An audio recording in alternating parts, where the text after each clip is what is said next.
한결같은 희망의 끈을 부여잡고 힘겹게 살아가는 암울한 삶의 현장을 누비며 지역사회의 애환을 담아내고 민의를 포착해내는 신토부리 언론사인 한려투데이와 인터넷 통영방송이 공동 주최하는 4.3 국회의원 보궐선거 예비후보 초청 토론회에 찾아오신 통영 고성시 국민들께 감사의 박수를 올립니다. 다 같이 한번 박수 쳐주실까요? 숨가쁘게 돌아가는 국제 정세와 급변하는 국가 정책의 소용돌이에 황급히 대응해야 할 주요한 시기에 보궐선거라는 불명예를 벗어나기 위해 입법기관의 국회의원 후보자로 출마하여 바쁜 일정 가운데서도 시간을 할애해 참여해 주신 예비 후보자님 두 분께 감사를 드립니다.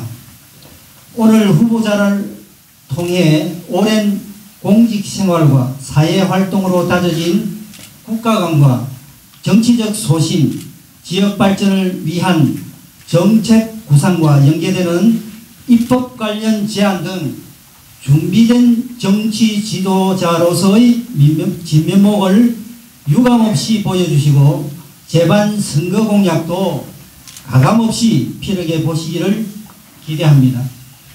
또한 참관하시는 시 국민들이 민의의 주권자로서 후보자님들의 정책적인 식견과 정세 판단 능력을 검증하며 폭넓은 선택으로 유권자로서의 알 권리를 충족시키는 기회가 되시기를 바랍니다. 끝으로 후보자와 참관자들께서 정해진 토론 규칙에 순응해 주셔서 순조롭고 유익한 토론이 전개될 수 있도록 협력하여 주시기 바랍니다. 초청 토론회를 관람하기 위해 여기 오신 지지자 및 시민 여러분께 당부의 말을 전합니다. 예비 후보자들이 발언을 할 때 박수를 치는 것은 막을 수 없는 것입니다만 이름을 연호하거나 구호를 외치는 행위, 야유를 보내는 행위는 토론회를 관람하는 민주시민으로서 올바른 예절도 아닐 뿐더러 선거법에도 위반될 수 있으니 삼가 주실 것을 말씀드립니다. 지금부터 예비 후보님을 그냥 후보님이라고 호칭하겠으니 양해 바랍니다. 그러면 사전 합의로 정해진 순서에 따라 간결하게 후보자의 인사말을 듣겠습니다. 듣기 전에 유감의 말씀을 드리겠습니다. 우리 자유한국당 후보가 세 분인데 지금 한 분이 참석을 못 하셨습니다. 정식 후보께서 개인 사정으로 오늘 불참하게 되었음을 공식적으로 전해드리겠습니다. 지금부터 제가 좀 앉아서 진행하도록 하겠습니다.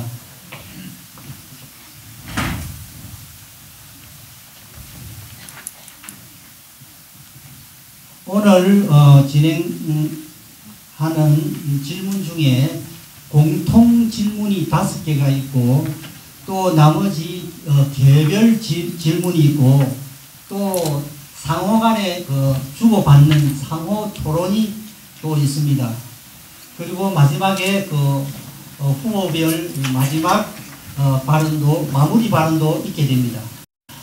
먼저 오늘 참석하신 우리 김동진 후보님과 서필은 후보님을 맞이하면서 순서대로 김동진 후보님의 인사말을 먼저 듣도록 하겠습니다. 이어서 서필은 후보님의 인사말을 듣겠습니다. 인사말은 2분 안에 해주시면 좋겠습니다. 저 김동진입니다. 자유한국당의 예비후보로 등록해 놓고 있습니다. 제가 조금 늦었습니다만 제 개소식을 한다 해서 제가 급히 마치고 와서 조금 늦어서 죄송합니다. 존경하는 통영시민, 고성구민 여러분 반갑습니다. 지금 우리는 나라 걱정, 지역 걱정을 많이들 하고 있습니다. 국가적으로는 사실은 법적 가치가 좀 훼손되어 가고 있고 또 우리 통영 고성의 민생 경제 역시 상당히 힘들어져 가고 있습니다. 정말 우리 지역은 아직 할 일이 많이 남아 있습니다. 제가 벌여놓은 일들도 많습니다. 이런 때일수록 일할 사람이 필요하고 또 일해 본 사람이 필요한 때가 아닌가 생각합니다. 저는 지난 8년간 통영시장으로서 정말 분골쇄신하며 직분에 임한 결과 우리 통영을 관광도시로 이렇게 진흥시키고 또 통영을 문화 수산 1번지 도시로 진흥시키는 데 기여했다고 생각합니다. 그래서 주말 되면은 자동차가 넘치고 상당히 조금 활력이 있는 그런 도시가 되었습니다.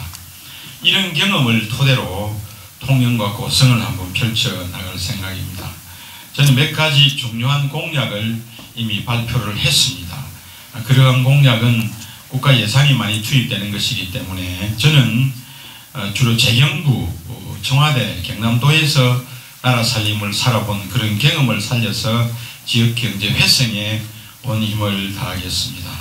아마 이번 선거는 우리 자유한국당과 더불어민주당 간의 당대당 선거로 치러질 가능성이 많은 것이기 때문에 마지막까지 누가 완주하여 고지의 깃발을 꽂느냐가 중요한 그런 과제가 되겠습니다.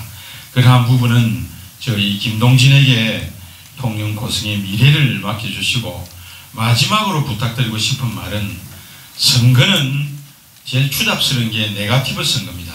선거는 누가 희망의 메시지를 던지면서 그 희망의 메시지를 위한 정교한 로드맵을 누가 제시하느냐가 가장 중요합니다.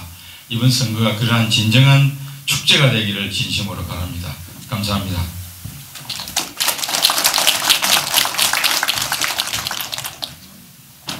이어서 서필은 후보님께서 인사 말씀드리겠습니다. 예, 여러분 안녕하십니까. 서필은입니다. 설 잘 보내셨습니까? 새해 복 많이 받으시기 바랍니다. 오늘 이렇게 제가 알기로는 예비 후보들을 모아서 이렇게 토론회를 하는 것은 통영 우리 역사상 처음이라고 알고 있습니다. 오늘 이런 자리를 마련해 주신 한려투데이에 대해서 깊은 감사의 말씀을 우선 드립니다. 그리고 오늘 정말 많이 오셨네요. 저도 깜짝 놀랐습니다. 우리 자유한국당 후보들의 토론을 보기 위해서 이렇게 많은 관심을 가져주신 데 대해서 또 진심으로 오늘 참석하신 여러분들께 감사의 말씀을 올립니다. 요즘은 제가 새벽부터 밤늦게까지 많은 사람들을 많이 만나고 다닙니다. 시장에서도 만나고 직장에서도 만나고 길거리에서도 만납니다. 이분들이 만날 때마다 저에게 손을 꼭 잡고 하시는 말씀이 이렇게 살기가 힘들어서 되겠나 이런 말씀을 정말 많이 하십니다. 어떻게 하다가 우리나라가 이렇게 되었나 이런 말씀도 정말 많이 하시고 또 심지어는 문재인 정부가 임기가 몇 년까지냐 이렇게 물어보시는 분도 정말 많이 계십니다. 문재인 정부가 출범한 지 이제 불과 2년이 채 안 되었습니다. 우리가 2년이 안 되는 이 짧은 기간 동안에 우리나라가 이렇게 많이 추락할 것이라고는 아마 여기 계신 어느 누구도 상상을 하시지 못했던 일 아닌가 하는 생각을 해봅니다. 그래서 이제는 좀 바꾸어야 됩니다. 우리 보수가 조금 전면에 나서서 이 기울어진 잘못되어 가고 있는 국정운영 방향을 여러분들의 채찍으로 빠른 길로 끌고 나와야 되는 그러한 시점이라고 저는 생각을 합니다. 여기에 오늘 우리 자유한국당의 후보 두 사람밖에 나오지 못했습니다만은 저를 비롯해서 김동진 후보나 똑같은 이러한 요청을 소명을 부여받고 있는 사람이라고 저는 생각을 합니다. 더 늦기 전에 바로 잡아나가야 되고 우리 자유민주주의와 시장경제를 제대로 작동을 시켜서 나라를 바로 세우고 또 경제를 살려내야만 하겠습니다. 우리 통영시민 그리고 고성군민 여러분들께서 우리 자유한국당에 이제는 마음의 문을 활짝 열어주시기를 제가 간곡히 부탁을 올리겠습니다. 저는 지난 한 33년간 국가공무원으로서 행정안전부 차관을 지내면서 우리나라가 돌아가는 메커니즘을 흔히 듣고 있습니다. 차관이라고 하는 것이 자랑이 아니라 차관이라고 하는 자리를 지내게 되면 국가가 돌아가는 이 시스템을 국무회의나 여러 과정을 통해서 흔히 알고 있습니다. 저는 감히 자부합니다. 실전에 바로 투입이 가능한 사람이다. 저는 그렇게 자부를 합니다. 이제 저희 모든 역량과 열정을 우리 풍요롭고 아름다운 통영고성을 만드는데 모두 쏟아붓겠습니다. 이번에는 우리 지역민들께서 우리 지역을 위해서 진정으로 일할 수 있는 사람이 누구인지 하는 것을 확실하게 잘 선택하셔서 판단을 해주시라고 생각을 합니다. 감사합니다. 안내 말씀 먼저 드리겠습니다. 차량 사회자님 질의가 하나 있습니다. 네. 이게 지금 시간을 아까 말씀하셨잖아요. 네네네. 답변은 네. 뭐 2분 또 2분 내에 인사말을 끝내라고 그러는데 네. 이 시간 제한 없이 무한정 할 수 있습니까? 지금 시간이 저 앞에 체크를 하고 있는데 시간이 조금 오버가 됐습니다. 그런 사실입니다. 그런데 그럴 때는 제재를 인사말이니까. 시키고 네. 이 규칙이 준수가 되어야죠. 이런 토론이 어디 있어요? 네, 잘 규칙이 하도록 준수가 됩니다. 예, 잘 하도록 하겠습니다. 그렇지 않아도 말씀드릴 텐데 앞에 시간표 보면 2분을 고정시켜 놨습니다. 저 시간표대로 확인을 하셔서 발언을 해주시면 좋겠습니다. 아, 그렇습니까? 전 저걸 보지 못해서 김동률 후보님 죄송합니다. 예, 잘 지키도록 하겠습니다. 예. 아니 그 시간에 따라서 얼마든지 이야기를 할 수 있는 부분도 있고 한데 저는 그 시간 지킨다고 딱 그냥 하다가 했는데 이게 뭐 너무 불공평하잖아요. 이래 되겠어요? 네. 기본 룰도 안 정해지는데. 네, 나중에 여유의 시간대 한 번 더 또 넉넉하게 드리도록 하겠습니다. 죄송합니다. 첫 번째 공통 질문을 드리도록 하겠습니다. 이 질문은 시민들의 각종 여론들을 고집을 해서 무엇이 궁금한가를 결정을 했습니다. 이건 신문사가 하는 일인데 어떤 개인의 의견이 아닌 통영 고성 시민의 여론을 수집한 거니까 이 문제에 대해서 곰곰이 잘 생각하셔서 답변해 주시기 바랍니다. 이 공통 질문은 첫 번째로 아까 순서를 바꿔서 서필은 후보님께서 먼저 답변해 주시면 좋겠습니다. 질문 드리겠습니다. 통영 고성은 조선업 불황으로 일자리가 줄고 인구 유출도 많습니다. 자영업은 현상 유지도 어렵고 폐업도 속출하고 있습니다.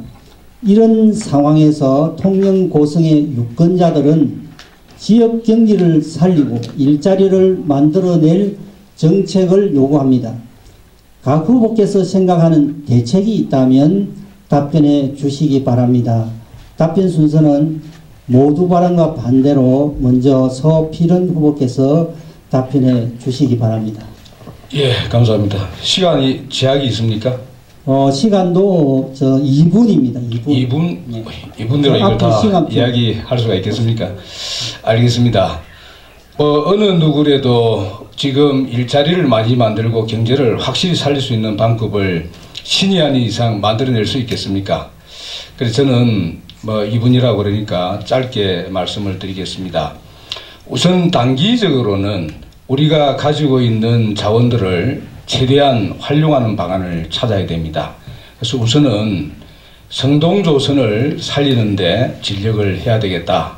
왜냐하면 거기에는 많은 고용을 할 수 있는 그런 여력이 많이 있고 또 IMO에서 발표한 LNG 청정연료를 쓰는 이러한 2020년도부터 규약이 발효가 되기 때문에 앞으로 수주가 많이 늘어나고 할 것이라고 판단이 됩니다. 두 번째로는 우리 그 영근해의 어선들이 통영에 좀 접안을 많이 할 수 있는 부두를 만들어야 되겠어요. 예를 들면 우리 완도 같은 데서는 3년 전부터 우리 통영이나 부산, 여수 이런 지역에서 우리 어선들을 많이 뺏어갔습니다. 무슨 이야기냐면 완도에다 유치를 해서 거기에서 1박 2일, 2박 3일을 머물면서 먹을 것도 싣고 거기서 이 같이 성선한 사람들이 잠도 자고 뭐 하는 이러한 것을 적극적으로 유치를 함으로써 지역 경제를 많이 살리고 있습니다. 우리 통영도 시에서 앞으로는 그런 것들을 좀 생각을 해서 만들어 갔으면 좋겠다. 단기적인 대책으로서 좋겠다 하는 생각이 들고, 관광도 시간이 1분이 너무 짧은데 조금 더 하면 안 되겠습니까? 예, 1분 더 드리도록 알겠습니다. 하겠습니다. 관광도 지금까지 무슨 개인을 유치한다든지 가족 단위 이런 관광을 유치할 게 아니라 우리 통영은 막강한 인프라가 있지 않습니까? 여기에다가 기업들의 단체 연수라든지 각종 학회 뭐 이런 협회들이 엄청나게 많습니다. 아마 수천 개가 될 거예요. 이러한 단체들은 서울이 아닌 다른 지역에서 중계, 주계, 학술대회도 하고 뭐 이런 것들을 하는데, 우리 통영 같은 경우에는 도무지 이러한 수요를 받아 먹으려는 노력을 하질 않아요.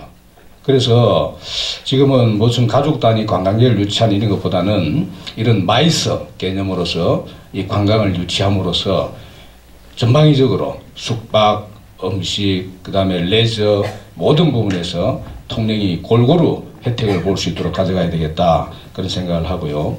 장기적으로는 우리 통영에도 친환경적인 대기업을 전 유치를 하겠습니다.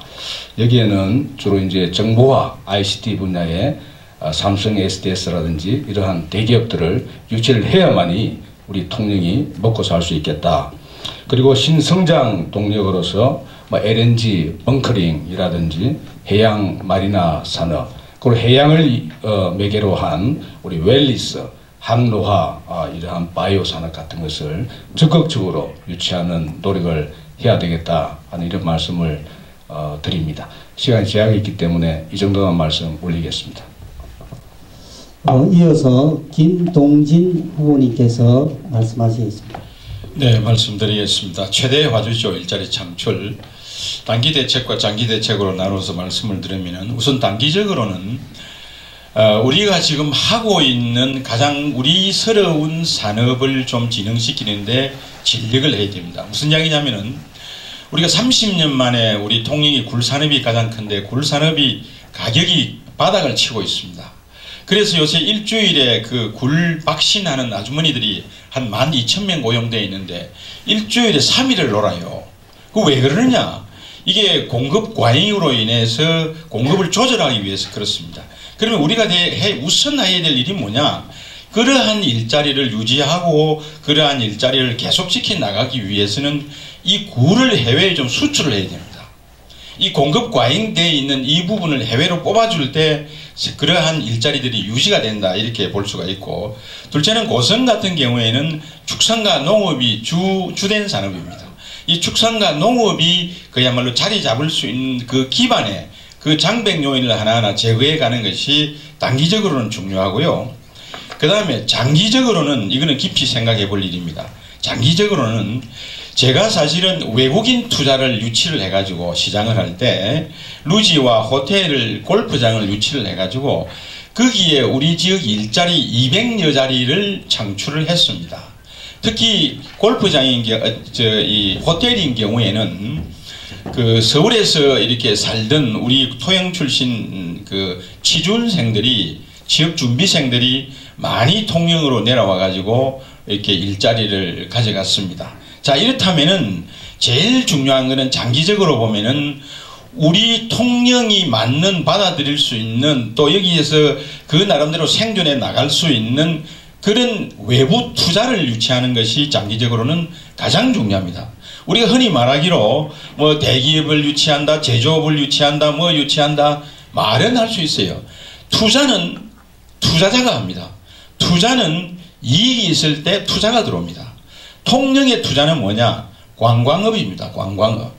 지금 뭐 이 가족 단위 관광이다 뭐 이렇게 이야기하시면서 하는데, 지금의 관광의 트렌드는요, 관광의 추세는 단체 중심의 명성지 관광, 유흥지 관광 또는 유적지 관광이 아니라 가족 또는 친구들 단체 중심의 힐링 관광입니다.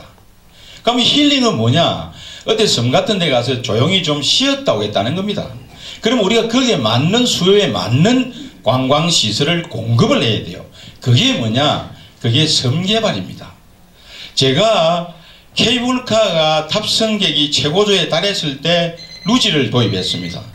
이거는, 이 루지는 말하자면 놀이시설이기 때문에 이 케이블카와 같이 엎어질 때 그야말로 시너지 효과를 냈다는 걸 우리가 잘 알고 있습니다. 그래서 같이 동반상승합니다. 마찬가지로 앞으로 우리 통영관광이 지속적으로 발전하기 위해서는 다음 해, 다음 세대나 다음 시대가 필요로 하는 그런 관광시설을 공급을 함으로써 그 관광을 하기 위해서 루지도 하면 더 타고 케이블카도 하면 더 타게 됩니다. 앞으로 루지도 이 생명이 이대로 가면은 제가 보기에는 5년 이상 안 갑니다. 관광은 한 걸음 앞서가야 돼요. 그러기 위해서 그러한 섬 개발을 염두에 두고서 이 섬 개발에 외국인 투자나 민자 유치를 동원해야 됩니다.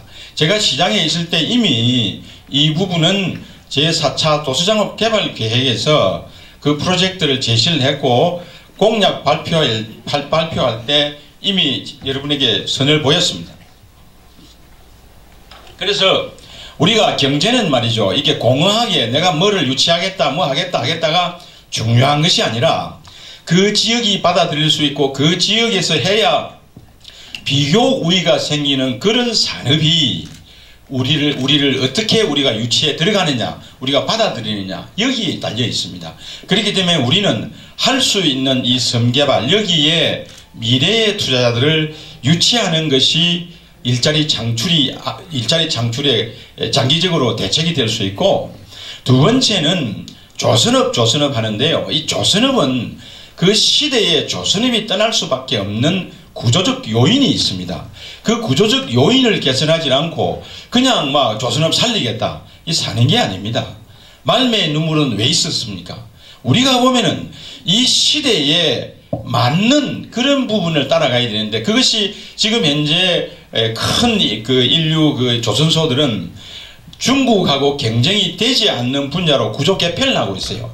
예를 들면 뭐 군함이다, 잠수함이다, 또는 뭐 어떤 그 쉐빙선이다, 특수선박으로 나갑니다. 우리 이 성동조선이 살기 위해서는 그러한 큰 조선소와 수직 계란을 시키거나, 아니면은 이 성동조선소 자체가 중국하고 경쟁되지 않는 그런 분야로 구조계획이 돼갈 때 조선소가 살아갑니다. 그래서 우리가 그런 거는 장기적으로 해나가는 일자리 창출이다, 이렇게 말씀드릴 수 있겠습니다. 이상입니다. 행정의 달인이시고 정부 국가기관에서 공직자로서의 근무를 두 분 다 잘 하셨기에 첫 시간부터, 첫 질문부터 너무 이 숨가쁘게 열띤 토론이 되었습니다. 두 분들 좀 이렇게 좀 순조롭게 할 수 있도록 박수 한번, 격려의 박수 한번 해주시기 바랍니다. 이 시간 지키기가 상당히 좀 힘들죠. 그래도 오늘 시간적인 여유가 조금씩 있으니까 좀 배려를 해주셔서 정책 발표가 제대로 될 수 있도록 도와주시기 바랍니다. 두 번째 공통 질문을 드리겠습니다. 대규모 국가 예산이 투입되는 뉴딜 사업에 지역민들의 관심이 큽니다. 후보께서는 통영의 도시재생 사업에 어떤 역할을 하실 수 있는지 궁금합니다. 또한 사업 시행에 앞서 신화조선소 부지와 주변 해역의 토양오염 문제를 먼저 해결해야 한다는 시민들도 많습니다. 도시재생사업의 성공적인 결과 도출을 위한 각 후보의 견해를 듣고 싶습니다. 이번에는 반대로 김동진 후보님께서 먼저 답변해 주시기 바랍니다. 네. 이 도시재생 프로그램은 제가 시장으로 있을 때 국가적인 사업으로 확정시켜 놓고 제가 나왔습니다.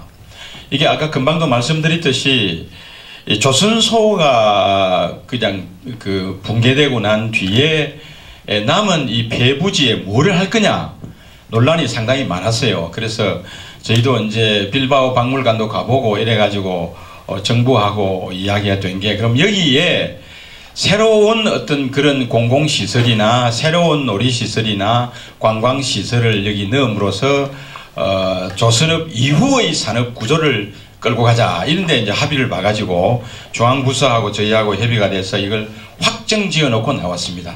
제가 확정 지을 때 이 프로젝트는 외자, 민자 7천억을 포함한 1조 1천억 프로젝트였어요.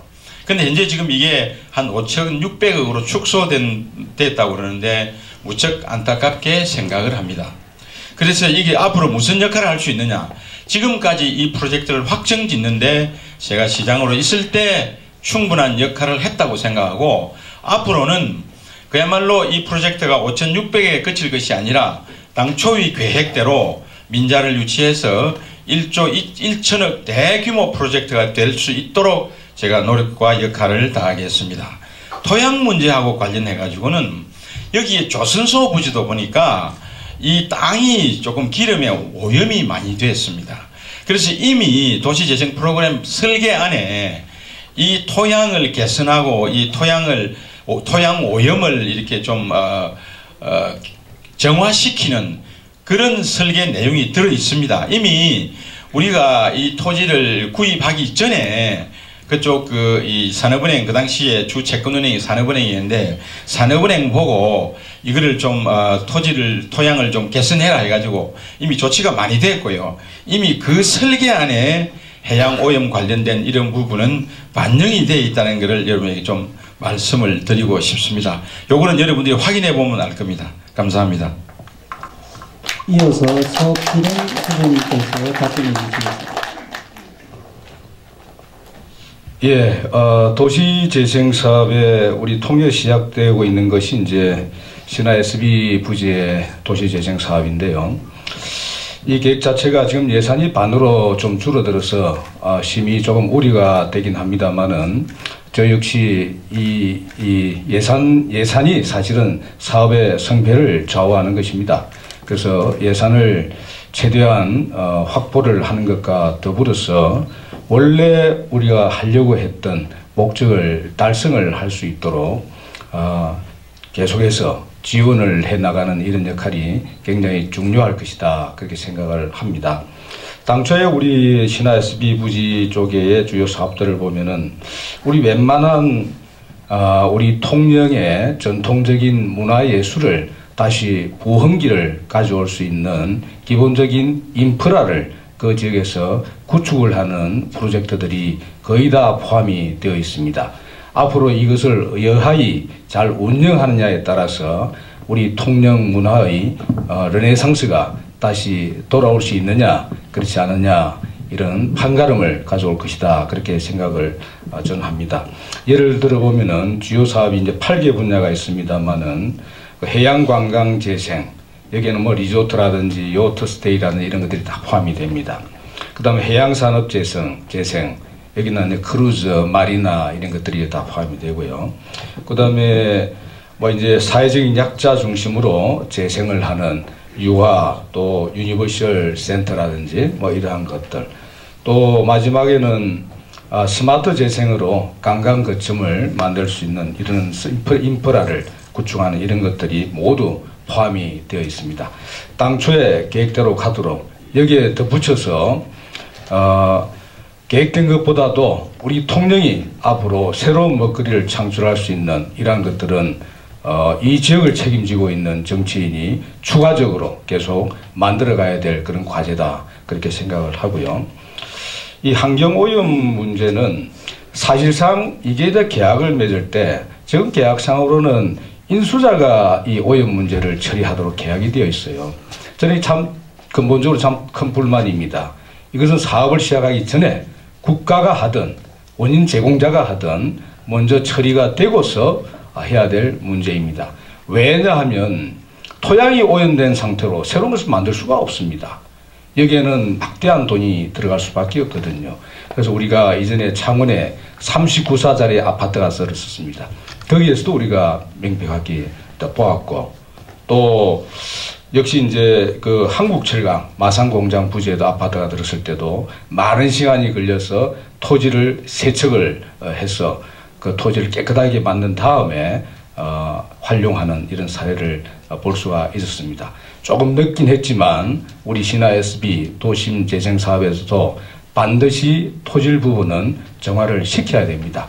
그래서 지금은 사실 의지만 있다면은 공법이 좋아졌기 때문에 적은 돈으로서 또 시간도 단축해 가면서 만들어낼 수 있는 충분한 그러한 역량이 있다, 그렇게 저는 생각을 하고, 토지를 파낸 다음에 세척을 하고 하는 토양요 세척법 같은 것을 창원에서는 활용을 했습니다.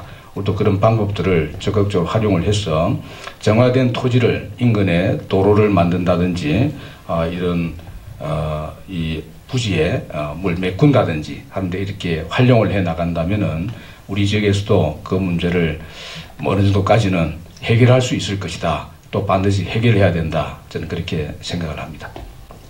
예. 안내 말씀 먼저 드리도록 하겠습니다. SM8452, 소나타 9654, 소나타 3180 도서관 앞에 주차되어 있습니다. 이 차 빨리 이동시켜 달랍니다.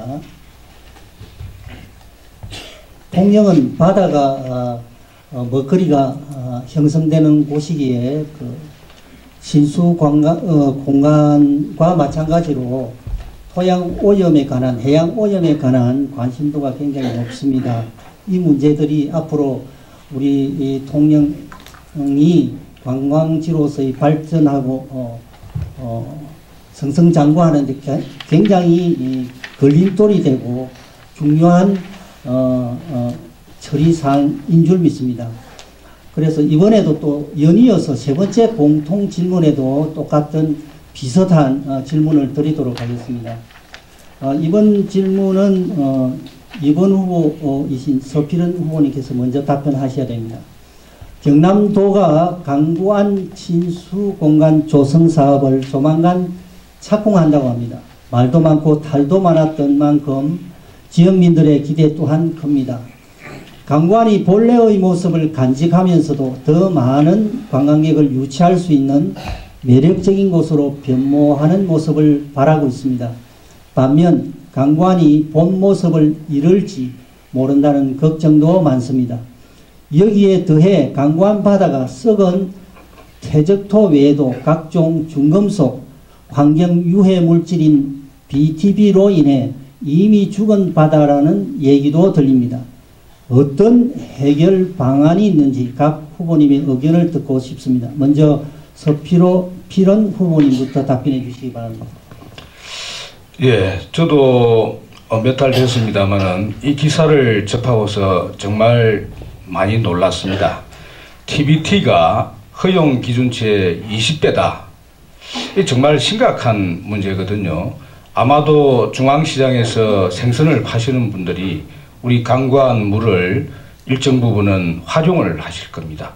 그게 우리가 눈에 보이지는 않지만 금방 어떤 문제가 발생되지는 않지만 분명 우리 통영 시민들의 건강을 해치는 이러한 일들이 벌어지고 있었다. 그래서 여태까지 이렇게 방치해 놓은 데 대해서 저는 정말 참 이해하기가 힘들었다는 말씀을 드리고요. 어쨌든 지금 현재도 우리 중앙시장이라든지 그 서호시장에서 생선에 대한 생선 달인물이라고 그럽니까? 이러한 오폐수들이 강구안으로 지금도 흘러 들어가고 있습니다. 완벽한 차단 시설이 되어 있질 못하거든요. 그래서 조속히 이것을 차단을 해야 된다 하는 것이 제가 생각할 때는 1번이고요. 그럼 우리 시의 오수 처리장을 보니까 지금 그 해양과학대학 옆에 지금 이제 도천동이나 임청동 거기 보면 용량이 54,000톤 규모로 되어 있어요.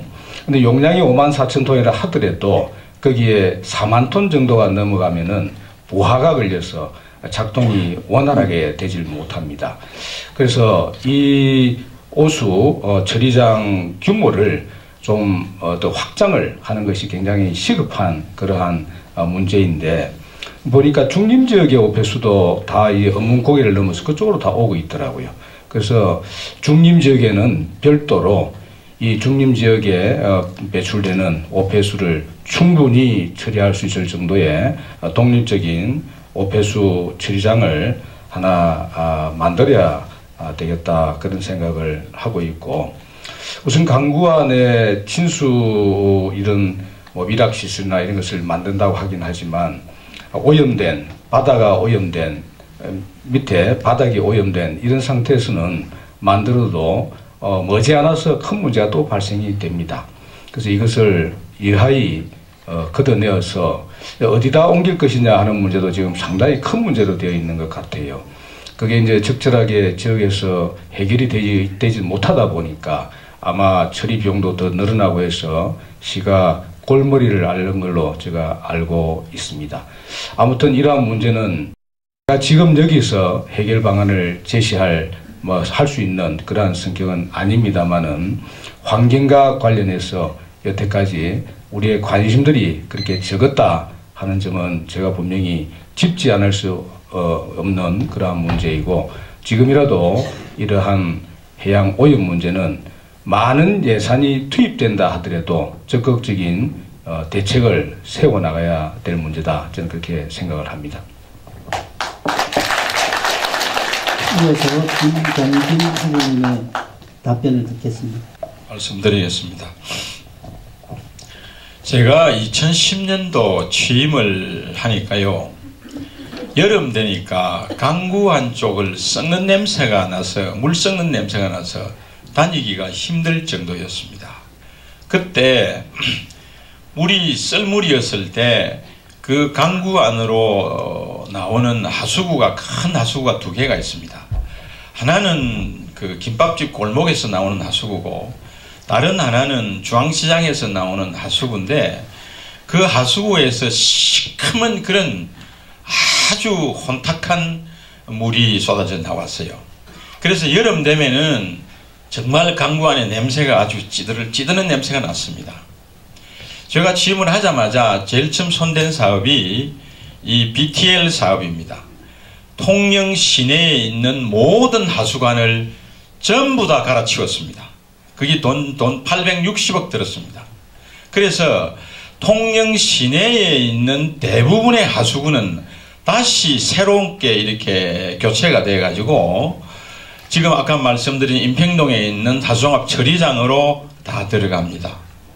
그리고 이 시내에 있는 그 BTL 사업에 포함되지 않는 시골 마을, 면 단위 마을, 도서지방에는 한 3, 4개 마을을 묶어서 50톤 단위로 소규모 이 하수종말 처리장을 41개를 계획을 해가지고 현재 19개가 가동되고 있고 12개가 건설 중에 있습니다. 자, 그러고 난 뒤에 여러분 한번 생각을 해보세요. 물 맑아졌죠? 지금 그러고 나니까 용남면 선촌마을에서는 거기에 그 해초가 생기고 재래비 생기고 발해가 생기고 해가지고 그 해초 보호구역으로 만들자 하는 주장까지 나왔습니다. 자, 그러고 난 뒤에 정말 우리 통영에 이런 그 하수, 폐수, 분비물 이런 등등이 이제는 바다로 빠지지 않습니다. 지금 요새 썰물 때 정말 그 김밥 골목 거기서나 이쪽 중앙시장에서 나오는 하수구 물이 어떤지를 한번 확인해 보세요. 정말 맑은 물이 나옵니다. 현재 이 TBT가 많이 배출된 것은 어떤 이유인지 모르겠습니다만 제 생각은 새롭게 물이 투입돼서 하수물이 투입돼 가지고 나오기보다는 이미 퇴적되어 있는 퇴적물 때문에 그럴 겁니다. 그럼 우리가 해법을 어떻게 가져가야 되느냐? 이것은 그 퇴적물을 이게 준설을 하는 작업을 좀 해줘야 돼요. 그 밑에 온이라 해가지고 우리 동호만하고 강구 안에 밑에 퇴적물들이 많습니다. 이거는 해양조사를 좀 제대로 하셔서 이 퇴적물부터 한번 이렇게 준설을 해보고 난 뒤에 그 다음 단계로 우리가 진전이 돼야 되지 않나 이렇게 생각을 합니다.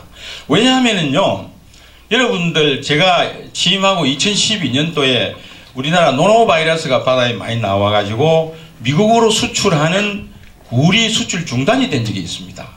그래서 바다에 화장실도 만들고 여러가지 하수종합 처리장도 만들고 해가지고 여러가지 노력을 많이 했는데 최근에 2, 3년 내에 굴에 노로바이러스 나왔다는 이야기 들어봤습니까? 안 들어봤죠? 왜 그렇겠어요? 왜? 사람 노력 없이 그럴 수 있습니까? 우리가 여기서 TBT가 얼마나 나왔다는 것을 그동안에 우리가 노력한 바닷물을 깨끗한 그거로 이렇게 묻혀서 이야기할 사항이 아닙니다. 이 TBT는 제가 아마 제 생각은 검사를 해봐야 되겠습니다만은 기존 퇴적물 때문에 문제가 발단이 된 게 아닌가 이렇게 생각이 듭니다. 그런 의미에서 우리가 제가 8년 동안 재임을 할 그 당시에 정말로 외국에 가서 우리 수산물을 팔아먹는데 가장 중요한 비교 우위는 최대의 장점은 뭐였느냐? 미국의 FDA가 2년마다 나와서 이 수질을 체크해서 거기에서 승인된 해역에서 수산되는 수산물이다. 그래가지고 미국의 백악관에 가서 우리가 이렇게 시식회를 했을 때 제가 중국 가서 그랬어요. 이 수산물은 미국의 FDA에서 관리 통제하는 수역에서 해역에서 채취된 것으로서 미국 오바마 대통령의 밥상에 올라가는 겁니다. 이러니까 중국의 수출의 길이 트이기 시작한 겁니다. 그래서 그 수질의 개선, 이것이 우리 수산물의 생명력을 좌우한다. 이런 면에서 저희가 거기에 투입된 예산이 1,100억이나 들어갔습니다. 이렇게 해서 우리가 이만큼 해왔는데 다음 순서는 제가 그냥 원인 분석을 하지 않고 그냥 뭐 오폐수를 어떻게 했는데 이래 할 것이 아니라 정말로 여기에는 퇴적물 준설부터 해놓고 난 뒤에 다음 단계로 넘어가는 것이 순서지 않나 생각합니다. 감사합니다. 지금 시작하고 45분이 경과가 됐습니다. 세 분이 후보가 나오셨으면 좀 돌아가면서 이렇게 하면은 숨도 쉬고 물도 마시고 할 여유가 있을 텐데 답변하고 이어서 또 답변해야 되고 하는 꼬리를 무는 답변이 돼서 굉장히 힘이 들 줄 압니다. 두 후보님을 위해서 박수 한번 쳐드립니다.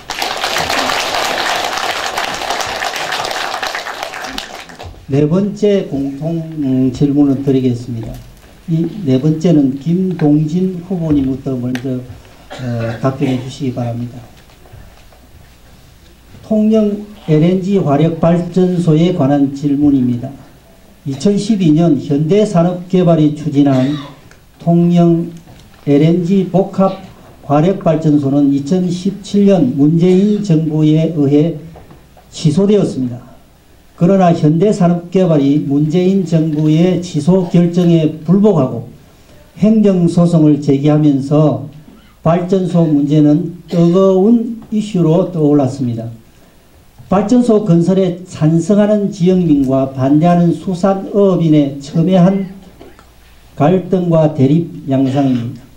또 통영화력발전소 건설로 일자리가 생긴다는 척과 오히려 수산업을 위기로 내몰아 통영경제의 파탄 주음이 될 것이라는 주장이 엇갈리고 있습니다.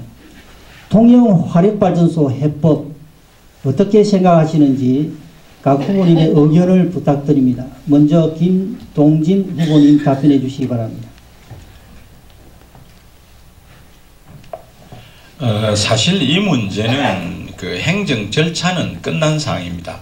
이 현황 파악을 확실히 하셔야 되는데 이게 현황이 언제 어떻게 된 거냐면은 2013년도에 현대산업개발에서 안정에다가 LNG 발전소를 건설하겠다라고 그 당시에 지식경제부 전기위원회에 그 전기산업발전법에 의한 면허를 신청을 했어요. 근데 그 신청을 할 때 전제 조건이 해당 시나 또는 시의회의 동의를 받도록 이렇게 되어 있습니다.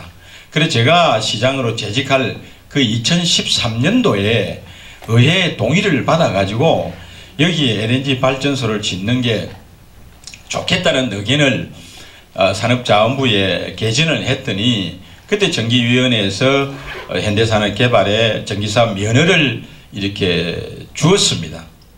그런데 그 부지를 그 당시에 성동조선 안에 있는 부지 약 한 10만 평 정도를 그 부지로 하겠다라고 했는데 이 부지 값을 제대로 제때에 납부를 안 하는 바람에 그 면허 마지막 달까지 껐어요. 그래 마지막 날 이게 이제 납부를 했는데 전기위원회에서는 요 약속 위반이다 해가지고 면허를 취소를 시켰습니다. 그래서 현대산업개발에서 취소된 면허를 다시 취소해라 하는 행정소송을 제기해가지고 1심에서 승소를 하고 2심에서 승소를 해서 지금 3심 대법원에 가 있습니다. 대법원에 가 있는데 이 대법원에서 만약에 현대산업이 개발하면은 자동적으로 투자가 되는 거예요. 행정 절차는 다 끝이 났습니다. 그럼 문제는 뭐냐? 그 당시에 환경영향평가나 이런 그 주민 설명회 이런 부분에 조금 여러 가지 조금 문제가 있어가 조금 미비한 부분이 있습니다.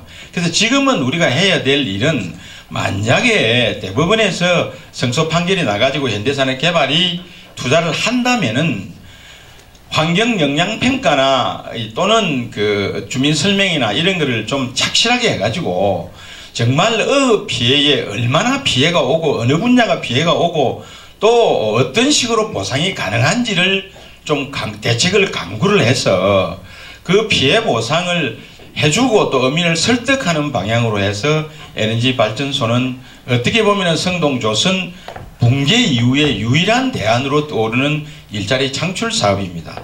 이것이 한 2조 7천억 정도 투자되는 건데 저희들이 보니까 건설 기간 동안 종사하는 인력만 해도 한 2만 명이 넘습니다. 평균 이제 거기에 나중에 완공된 이후에 종업원은 한 600명 정도 되는 걸로 저희들이 그때 파악이 됐는데 그런 의미에서 이 안정이 그야말로 폐허화되어 가는 이런 상황에서 이것 하나라도 좀 해야 뭔가 살 길이 생기는 것이고 이로 인한 여러 가지 피해 문제는 전문기관 제3의 기관에서 냉정히 평가해가지고 그 보상 문제를 가지고 서로 협상 협의해서 문제를 풀어나가야 될 그런 일이 아닌가 이렇게 생각합니다. 감사합니다. 예, 우리 전임 김동연 후보께서 시장을 하시기 때문에 마치 남의 일처럼 남의 일이었던 것처럼 답변을 하시는데 제가 조금 그 말씀을 조금 안 드릴 수가 없네요. 사실은 이게 오래된 사업입니다. 근본적인 문제는 이겁니다. LNG 발전소를 건설하는 것 자체를 반대하는 사람은 없습니다. 어민들도 반대하지를 않아요. 문제는 LNG 발전소를 건설하게 되면 거기서 더 물이 나옵니다. 이 더 물이 이 안정만, 진해만이라고 공식으로 되어 있습니다만은 진해만으로 흘러나가게 되면 수온이 올라갑니다. 그래서 거기에서 양식을 하는 분들은 어장에 치명적인 피해가 온다 하는 것이 어민들의 주장입니다. 그렇죠? 그리고 현대 측에서는 여태까지 용역도 하고 해서 내어놓은 결과가 그 정도의 온수가 나와 가지고는 어장에 피해가 가지 않는다. 이게 현대 측의 주장이에요. 자, 그럼 여러분 보세요. 이 사업이 시작된 지가 몇 년이 됐는데 제가 아마 우리 김동진 후보께서 시장 때 같이 갔는지는 모르겠지만 일본에 이런 LNG 발전소 있는 데가 출장을 갔다 왔어요. 저도 그 출장 보고서를 다 봤어요. 출장 보고서의 결론은 어떻게 되어 있느냐.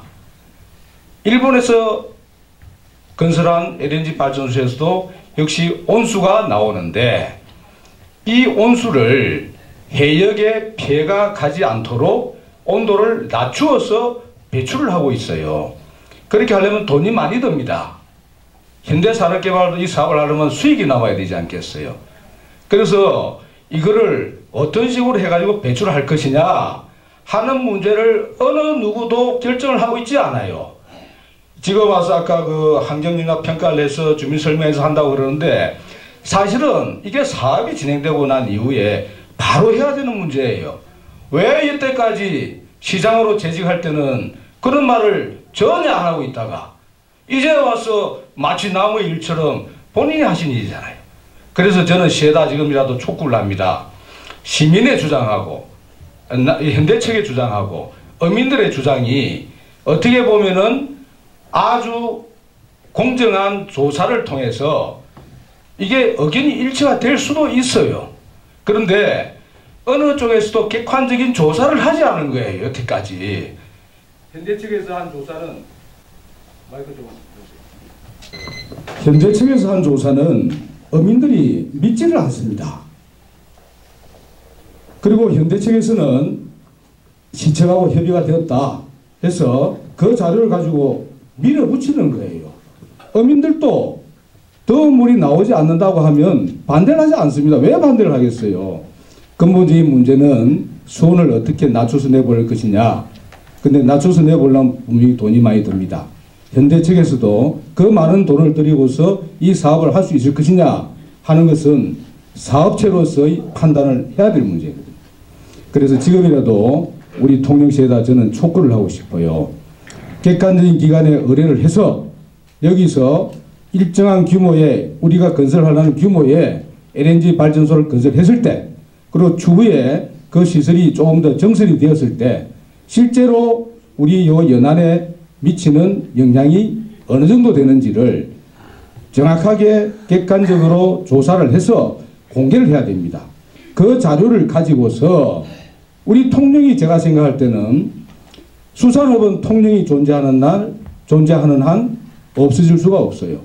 앞으로 양식업도 현대화를 시켜나가면서 노르웨이처럼 첨단화를 시켜나가면은 우리에게 정말 미래의 먹거리가 될 수가 있습니다. 갖고 나갈 수 있다는 말씀이죠.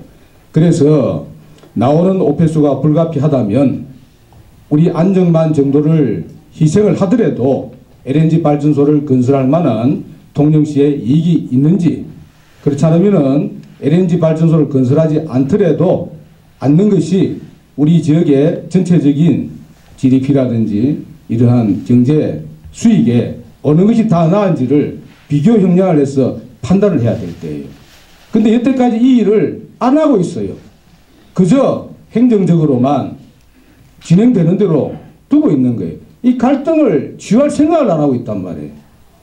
그래서 저는 지금이라도 우리 통영시에 이러한 LNG 발전소 문제에 대해서는 조금 늦긴 했지만 객관적인 기관에다가 의뢰를 해서 설령 대법원의 판결이 나온다 하더라도 우리가 주체잖아요. 우리 통영 문제는 통영 사람들이 결정을 해야 될 거 아니에요. 뭐 대법원에서 결정을 했다 하더라도 안 되는 것 같으면 안 된다고 해야죠. 할 수 있는 것 같으면 해야 되지 않겠습니까? 지금 저는 이 문제를 그런 시각에서 보고 있고 통영시에다가 조금 늦긴 했지만 정확한 이러한 조사를 해서 시민들에게 공개를 해서 어느 것이 통영발전에서 더 바람직한 것인지를 평가를 판단을 받아야 된다. 저는 그렇게 생각을 합니다. 이상입니다. 저에게 1분만 시간을 좀 주시겠습니까? 1분만. 예, 잠시만. 제가 먼저 말씀을 드릴게요. 오늘 지금 질문을 드리고 있는 공통 질문 자체는 내일도 공히 더불어민주당 후보들에게 공히 똑같은 질문을 드리게 됩니다. 이 질문에 대한 자세한 정보들이 또 견해들이 많이 이렇게 답변해 주고 있는데 이 부분들을 잘 참고를 하셔서 해 주시면 좋지 않겠나 그렇게 생각합니다. 1분 드리면 되겠습니까? 예, 나중에 별도 시간에 LNG 발전소를 아니 가만히 있어 보세요. LNG 발전소를 건설하느냐 안 하느냐에 대한 견해를 물었지 뭐 어떤 사람이 그 할 때 한 부분에 대해서 뭐 이렇게 비판적인 시각을 이야기하는 것은 적절한 답변이 될 수 있는 겁니까? 아니죠, 그거. 아닙니다. 그건 아니죠. 그러면 내한테 기회를 한번 줘야지. 시간을 그럼 똑같이 주든가 그래야죠. 네, 이제 이 정도로 하죠.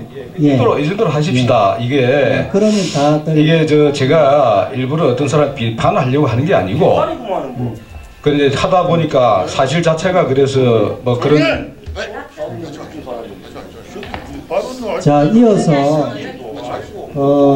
다섯 번째 공통 질문을 드리도록 하겠습니다. 조금 생각이 달라도 이해해 주시고 용납해 주시기를 바랍니다. 다섯 번째 공통 질문 드리겠습니다. 다음은 통영과 고성의 행정 통합에 관한 질문입니다. 두 지역은 지리적으로 연접해 있고 경제적으로 상호 의존 관계에 있기 때문에 자원을 효율적으로 이용해서 상생하는 방법이 행정 통합이라는 주장도 있고 각 개별적 특성을 살려 이대로 존속하자는 주장도 있습니다. 각 후보님의 의견을 말씀해 주시기 바랍니다. 먼저 서필은 후보님께서 답변해 주시기 바랍니다. 예, 이 고성과 통영 또 통영과 고성의 통합은 결론부터 말씀을 드리면은 통합을 하는 방향으로 나아가는 게 저는 맞다 이렇게 결론부터 말씀을 드립니다. 그런데 여기가 참 큰 함정이 있어요. 우리가 통합을 한다 그러면은 여태까지 해왔던 방법은 기관장 그러니까 시장과 시장이든 시장과 군수가 서로 협의를 해가지고 통합을 할 수가 있습니다. 법적으로. 또 양기관의 의회가 서로 협의를 하면은 통합을 할 수가 있어요. 또 그리고 양자치단체, 뭐 3개가 되면 3개 자치단체, 주민들이 투표를 해서 찬성을 하면 통합을 할 수가 있어요. 이 3가지 방법이 있을 수가 있습니다. 근데 조금 불행하게도 우리나라에서 통합을 한 사례는 3번 사례는 없습니다. 전부 1번이란 말이죠. 아니면 2번이에요. 그 대표적인 게 마진창, 마산진해 창원의 통합이었는데 그 당시에 제가 차관을 했었는데 우리 통영 고성도 가장 유력한 지역 중에 하나로 손이 꼽혔는데 아예 거의 불발이 됐어요. 이명박 정부에서는 이 통합이라는 문제를 정치적인 접근을 했지 않았다고 제가 이야기를 하지 않을 수가 없습니다. 그래서 뭐라도 하나 만들어야 되겠다 하는 것 때문에 좀 급하게 서둘렀어요. 그래서 마산진해 창원이 통합을 했습니다. 그야말로 껍데기만 통합을 한 것이죠. 그러다 보니까 다른 지역에 이 3개 지역에 각각 살던 분들은 좀 불편한 사항이 나타나면 이 통합이 잘못했다고 이야기를 하는 거예요. 지금 그런 현상이 나타나고 있습니다. 이제 그걸 이제 통합이라고 우리가 이해를 하고 있는데 앞으로 이 자치단체 통합은 1번, 2번의 식으로 통합이 돼서는 안 됩니다. 그럼 왜 그러냐? 주민들이 찬성하지 않는 통합은 지역의 정체성을 잃어버리게 돼요. 그래서 앞으로 통합은 어떠한 경우가 됐든 간에 주민들이 찬성을 하는 이런 과정을 반드시 거쳐야 된다. 그래서 저는 우리 통영 고성을 통합을 하다 하더라도 한 2년간은 숙성기간을 두어야 된다고 생각합니다. 고성과 통영의 이 각계각층의 대표자들이 모여서 통합을 하게 되면 어떠한 효과가 있고 어떠한 불편이 나타나고 통합을 하기 위해서는 어떠한 전제 조건들이 해결이 되어야 될 것인가, 특히 양기관의 정체성을 살리면서 할 수 있는 방법이 무엇이냐, 이런 것을 합의를 이루어야 됩니다. 자치단체가 통합을 하려면은 개별 법률을 만듭니다. 예를 들어서 시간 조금 더 쓰겠습니다. 죄송합니다. 고성과 통영이 통합이 되려면은 마진장처럼 똑같은 기준에 의해서 하는 거 아니고 통영과 고성 통합에 관한 법률을 만듭니다. 지금 국가에서는 아주 바람직한 통합 모델을 원하고 있습니다.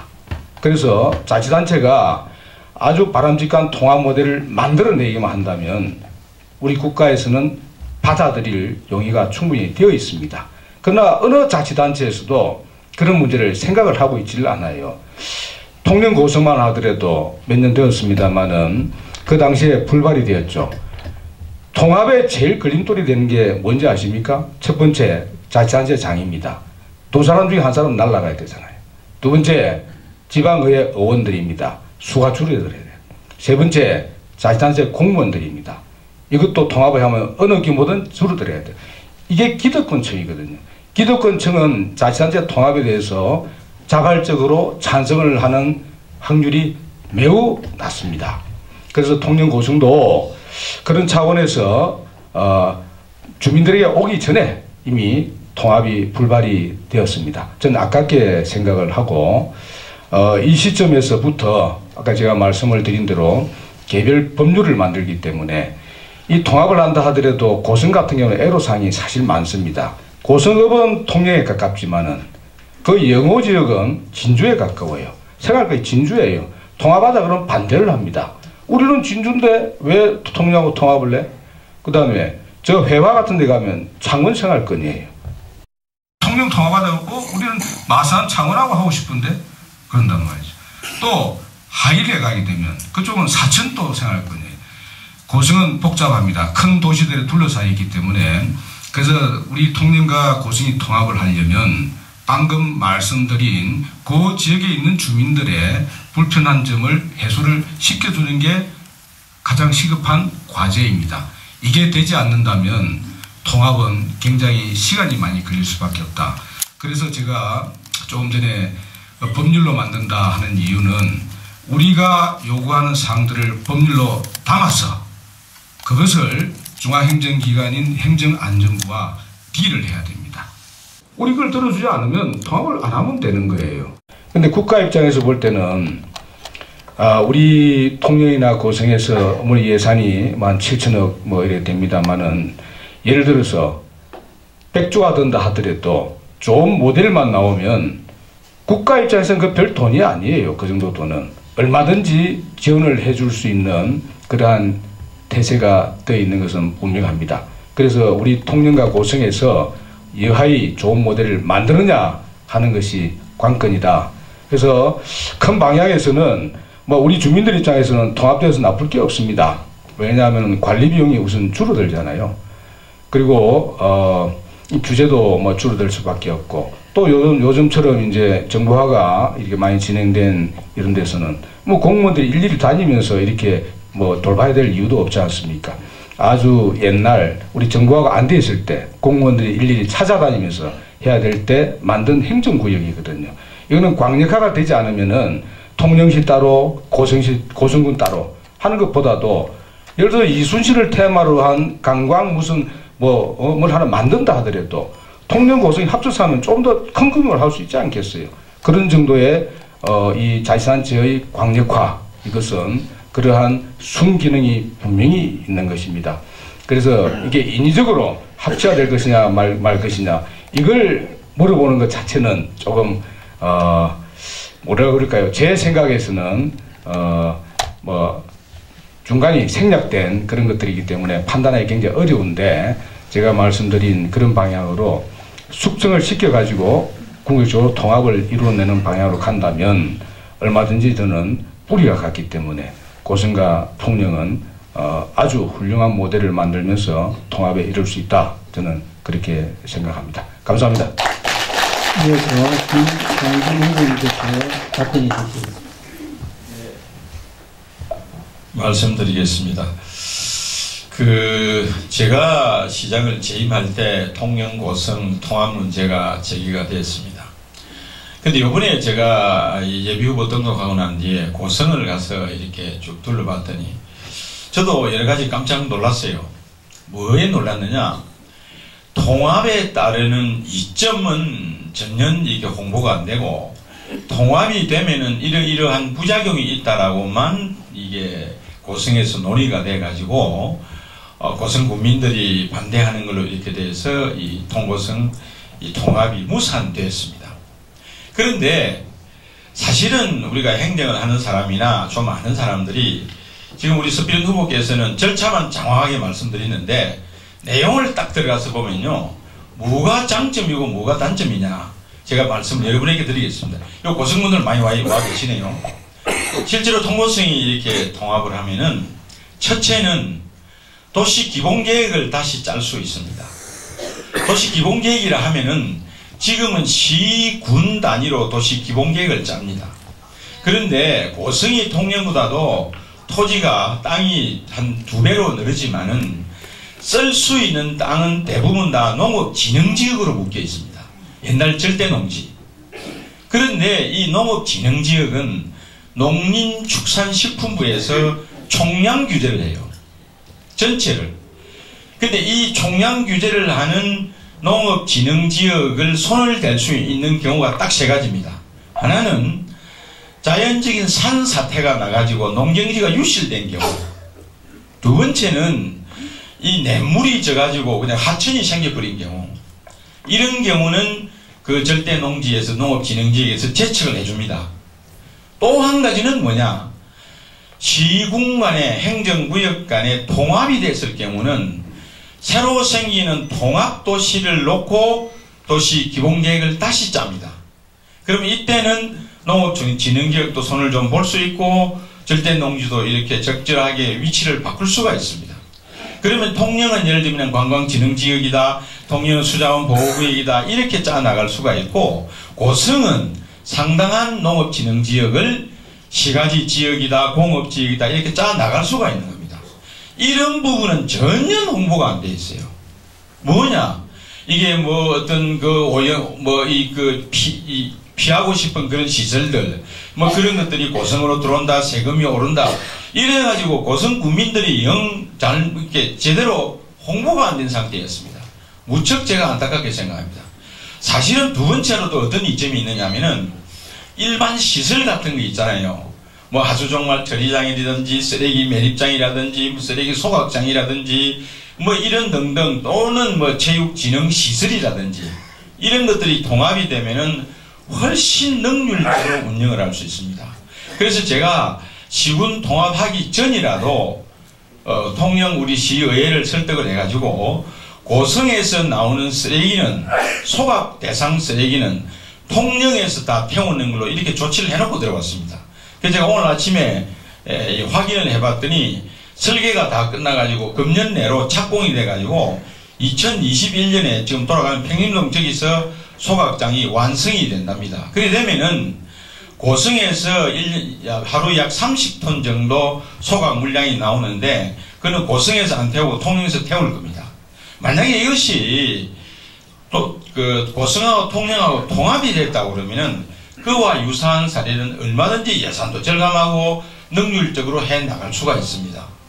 또한 이 여러가지 세금이나 이런 혜택 면에서도 결코 불리하지 않습니다. 자, 이런 부분을 고성 국민들이 제대로 좀 아셔야 되고, 둘째로 아까 말한 순기능 쪽에서 비용이 절감되고 뭐 등등등등도 있습니다. 그런데 사실은 이제 이 이 행정통합이라는 게 어떤 계기가 있어야 되고 뭔가 어떤 모멘텀이 주어져야 돼요. 이명박 정부 그때가 정말 좋은 기회였고, 곧이어서 우리가 그 박근혜 정부 때도 초기에 참 좋은 기회였는데 다시 이게 불을 지피기는 참 쉽지 않은 그런 일입니다. 그러나 어떤 모멘텀이 주어져서 시군 통합 문제가 다시 재론될 때가 있다 그러면은 우리 통영 시민이나 고성 국민들이 마음을 열어서 통합을 해갈 때 우리가 받는 그런 혜택이 많다는 것을 염두에 좀 두시면 좋겠습니다. 감사합니다.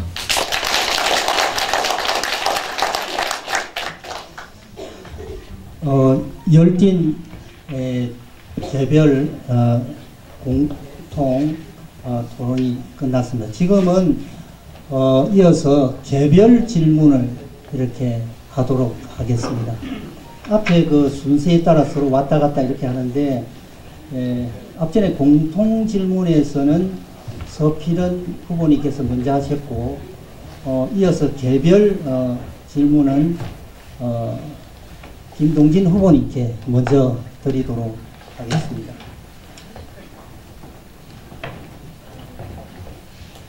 (8년) 동안 통영시장으로 연임하셨습니다. 예비 후보자님께서는 포스트 케이블카에 대해 고민한 끝에 루지를 외자 유치하셨다고 자부하지만, 냉정하게 돌아보면 2008년에 미국발 금융위기 이후 임기를 시작한 이래 3호조선이 부도난 2011년부터 성동조선 해양이 법정관리에 들어간 2018년까지 조선업 불황에는 전혀 적절한 대응을 하지 못하셨다라고 평가를 받습니다. 케이블카 성공의 달콤한 열매를 거둔 것은 때를 잘 만난 것이라고 생각할 만큼 개장 1년 정도의 통영 루지뿐만 아니라 통영 관광 전체가 위기를 맞고 있습니다. 자치단체장 재임 시 지역의 위기를 헤쳐나가지 못했다는 평가인데 국회의원이면 괜찮을까요? 더욱 어려운 일은 아닐까요? 여기에 대해서 답변해 주시기 바랍니다. 조선업의 붕괴에 대해서 적절하게 대처를 못했다 하는 게 질문의 요지 같습니다. 그렇게 이해하면 되겠습니까? 네, 그렇습니다.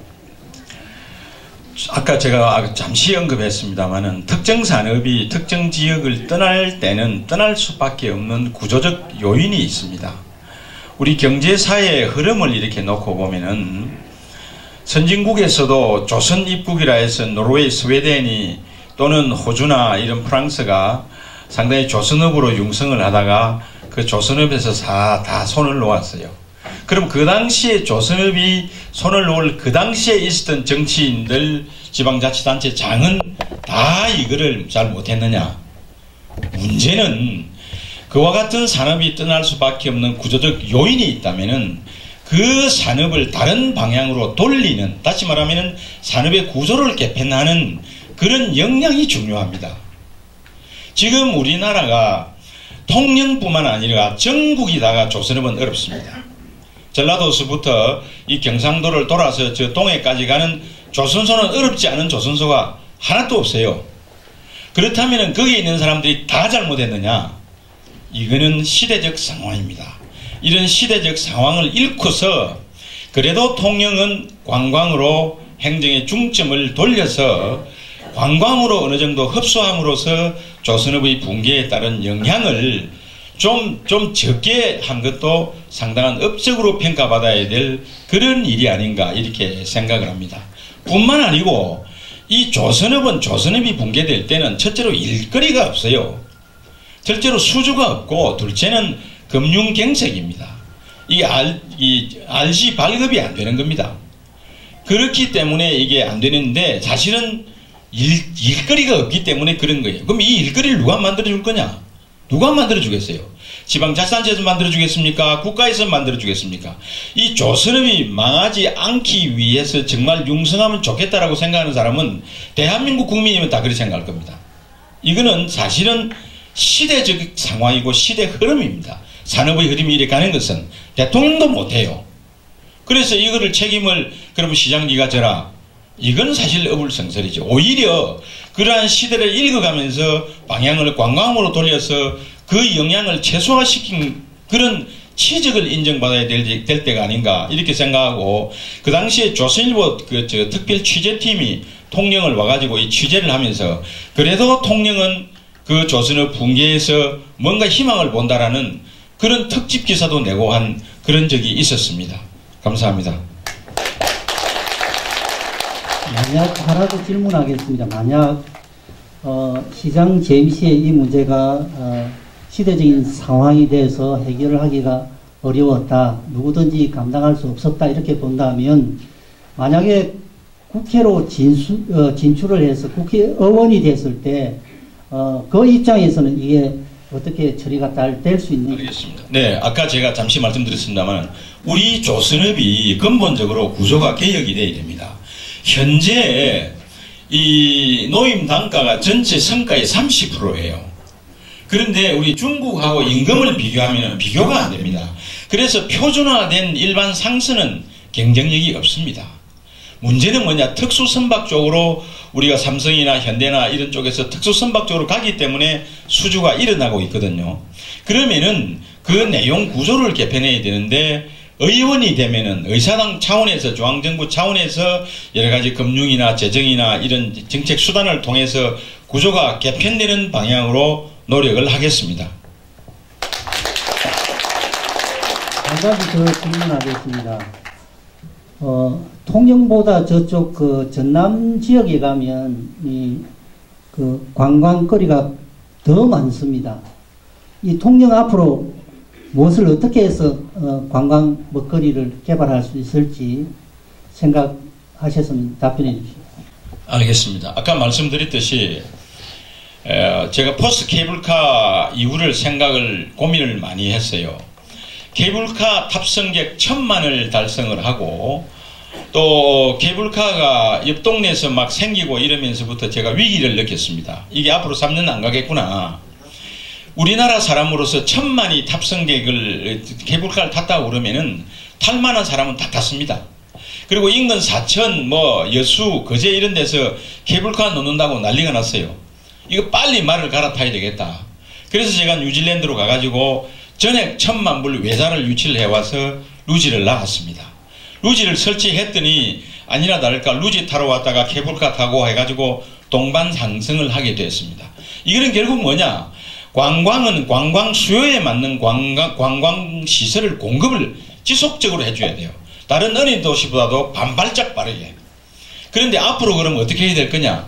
지금은 제가 아까 말씀드렸듯이 관광의 수요가 힐링 관광으로 넘어가는 추세에 있습니다. 지금은 가족끼리 또는 가까운 친구들끼리 소규모로 와가지고 섬 같은 데 들어가서 하루 이틀 좀 푹 쉬고 오겠다는 이런 선진국형 관광 추세로 보이고 있습니다. 그러면 우리는 이런 추세에 맞춰서 빨리 그에 알맞는 관광 시설을 공급을 해야 돼요. 그것이 바로 섬 개발입니다. 제가 무인도 한 500여 개 무인도를 통영에서 사사치 한번 가봤더니 이 섬마다 특색이 있습니다.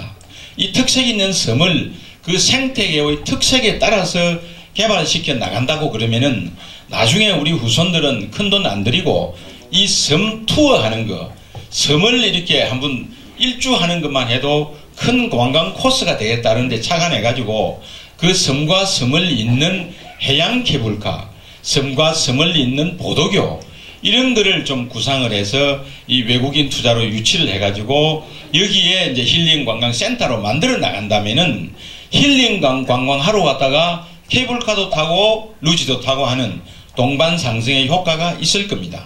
그래서 미래의 관광 수요를 예측해 가면서 우리가 신속하게 남보다 빠르게 그러한 관광 시설을 공급하는 것이 급선무이기 때문에 제가 보기에는 앞으로 우리 먹거리는 섬에서 찾아야 되고 섬 관광에서 찾아야 되리라 생각합니다. 이상입니다. 답변하신다고 수고 많으셨습니다.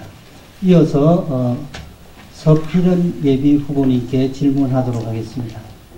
예비 후보께서 고향인 통영에서 선거에 참여하신 지가 4년째라 새삼스러운 질문이기도 합니다만은 행정자치부 행자부의 1차관, 2차관, 1차관 이렇게 주요한 보직들을 이렇게 다 거쳤는데 그 거치는 동안 고향을 위해서 하신 일이 잘 모르니까 별로 없다 이런 평가들도 있습니다.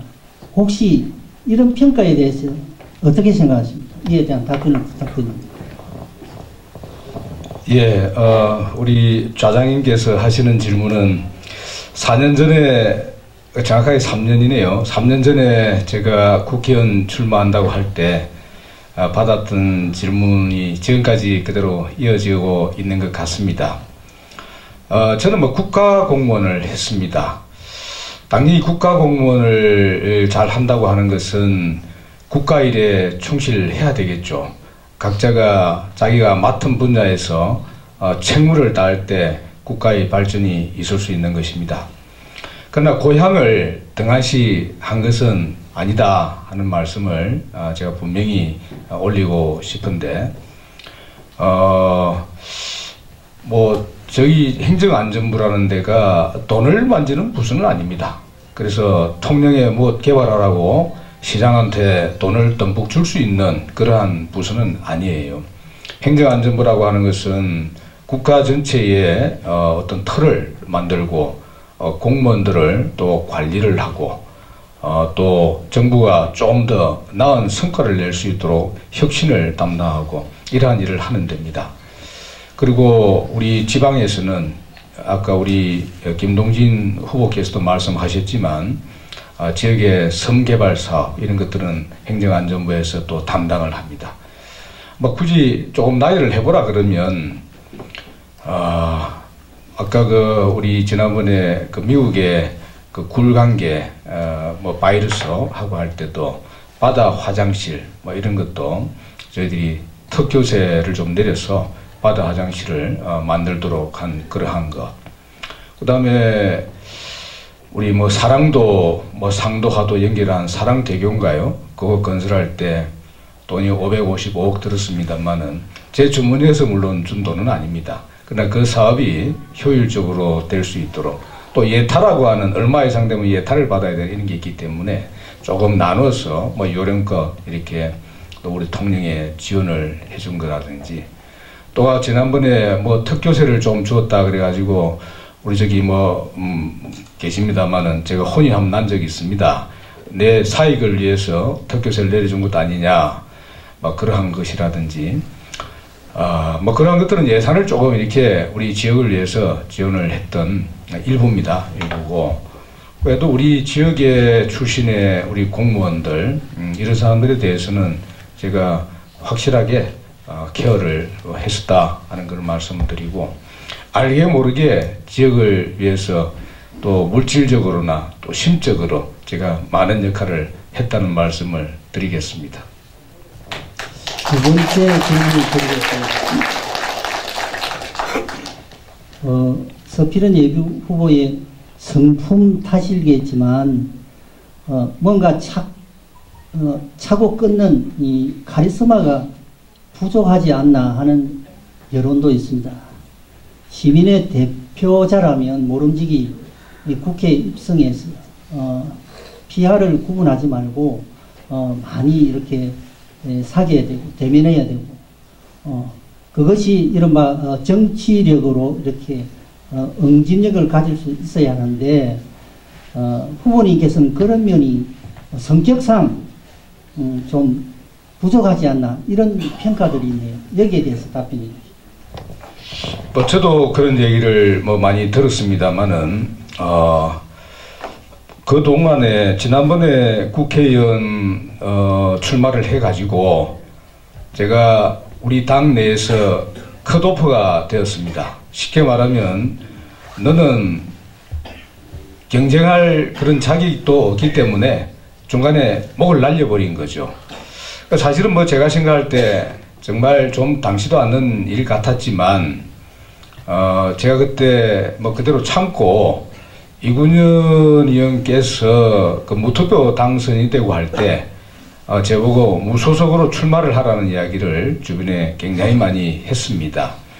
근데 그때 제가 판단을 할 때는 이래저래 옮겨 다니고 하는 정치인이 저는 탐탁지 않다고 생각합니다. 그렇게 해서는 우리 국가의 발전을 깨하기 어렵다.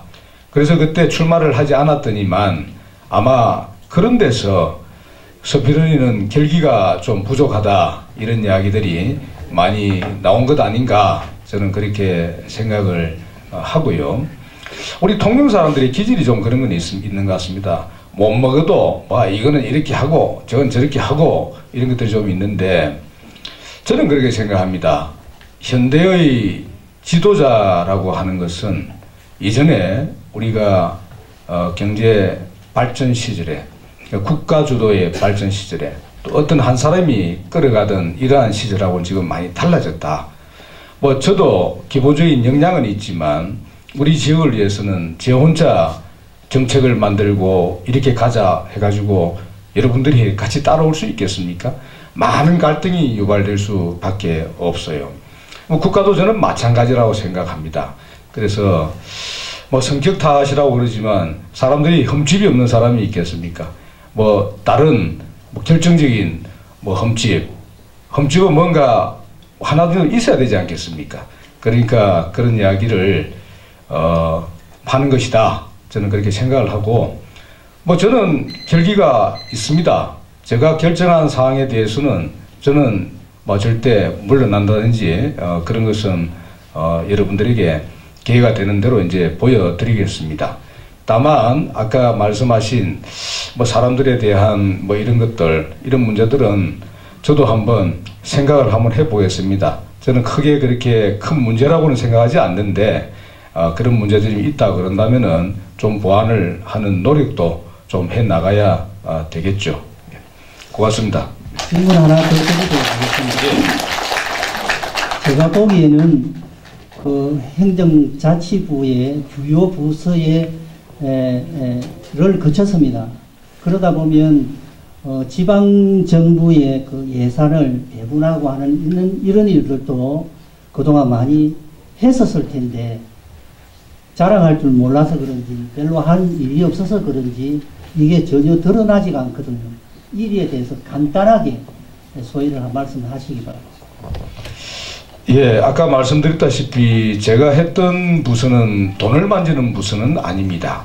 우리 선배님들 중에서도 뭐 돈을 만지는 부서에 계셨던 분들은 예산 이런 걸 가지고 예산 처리되면 예산을 이렇게 우리 지역에다 배분을 하고 할 수 있는 그러한 일을 하기 때문에 그런 것이고, 저는 그러한 부서에 근무를 하지 않았기 때문에 뭐 여러분들이 느끼기에는 그러한 실적들이 없다 이렇게 느낄 수는 있을 것 같습니다.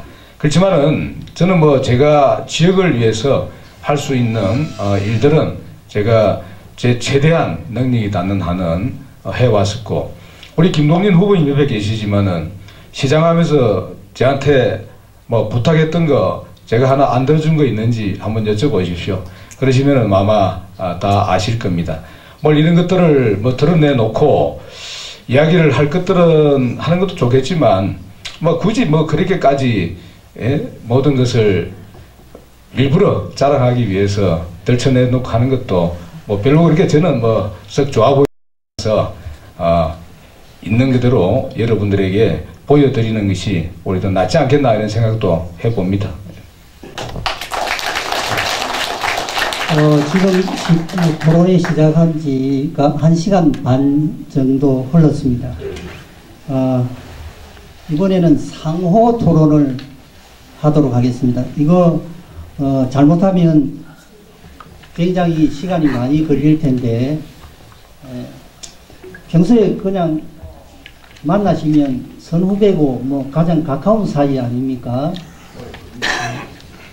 상처나지 않도록 서로 좋은 말씀으로 질문하시고 답변해 주시면 더 좋겠다 그렇게 생각이 듭니다. 질문은 몇 개입니까? 상호 토론이니까 뭐 특별하게 질문 수량은 없고 한 30분 정도 소요되는 시간 안에 마무리가 될 수 있도록 제가 조정하도록 그렇게 하겠습니다. 먼저 김동진 후보님께서 서필은 후보님에게 질문하시기 바랍니다.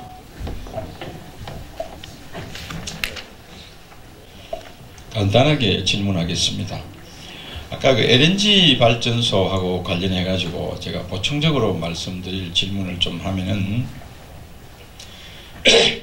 LNG 발전소 면허 이후에 소송이 붙어 있을 때 시에서 뭐 했느냐, 무슨 그 어떤 조치를 안 했지 않았느냐 이렇게 비판적으로 말씀을 하셨는데 제가 한번 물어볼게요.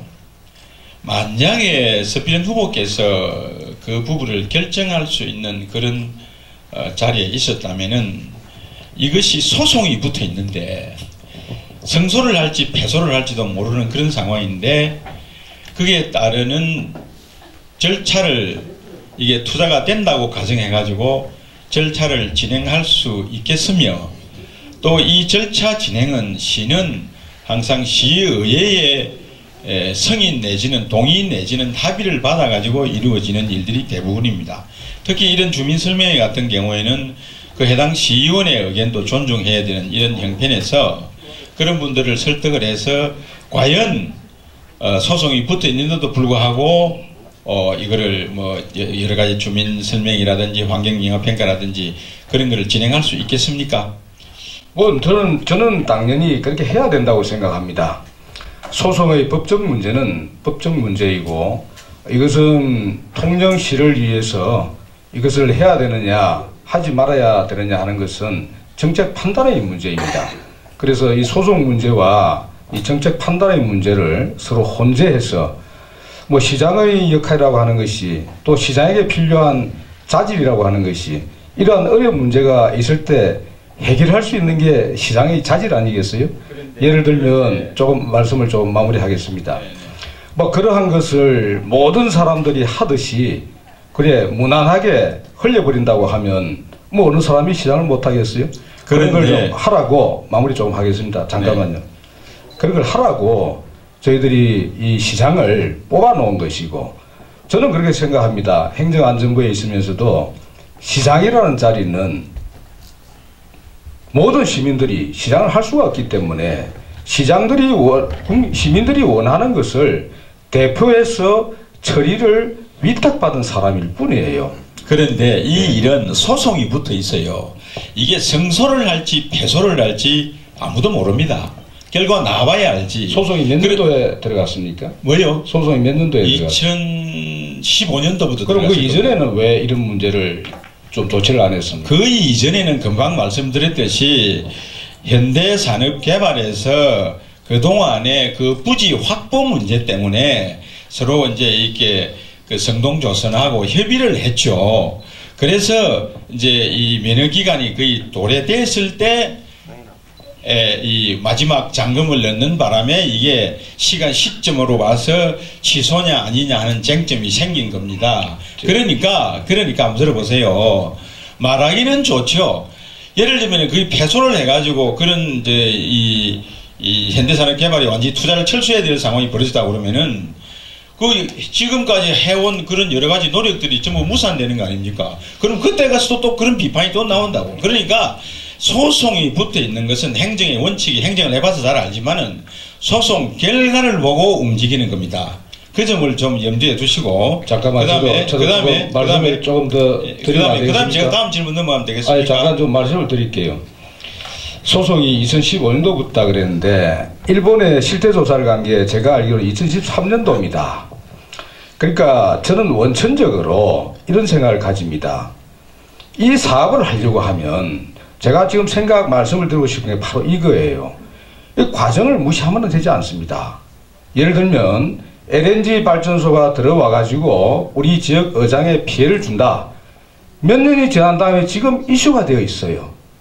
그러면 이러한 문제는 처음부터 LNG 발전소를 넣을 것인가 말 것인가 하는 그 당시에 이런 문제를 생각을 했어야 됩니다.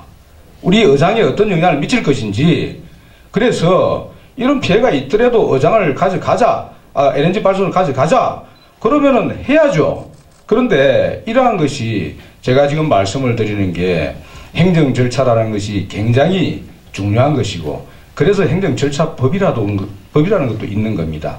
이런 절차를 깡그리 무시한 건 아니겠지만 어쨌든 일단은 시작을 해놓고 문제가 발생이 되는데도 불구하고 초창기에 정확한 실태조사를 해서 어민들과 또 사업자 측이 이 협의를 해가지고 할 수 있는 시점이 있었는데도 불구하고 이제 소송으로 또 가버리고 나니까 이제 저한테 질문은 소송이 붙어 있는데 어떡할 거냐는 문제인데, 뭐 소송이 붙어 있는 문제는 자치단체장으로서 또 어려움이 있지만 저는 근원적인 일을 처리하는 방법론에 있어서 문제를 제기를 하는 겁니다. 이런 문제들은 주민들의 의견을 듣고서 하는 것이 원천적인 갈등을 유발시키지 않는 그러한 현명한 자치단체장 아닌가, 저는 그렇게 생각을 한다, 이 말씀입니다. 이어서 서필은 후보께서 김동빈 후보에게 질문하시고. 저도 뭐 한 가지만 질문을 드릴게요.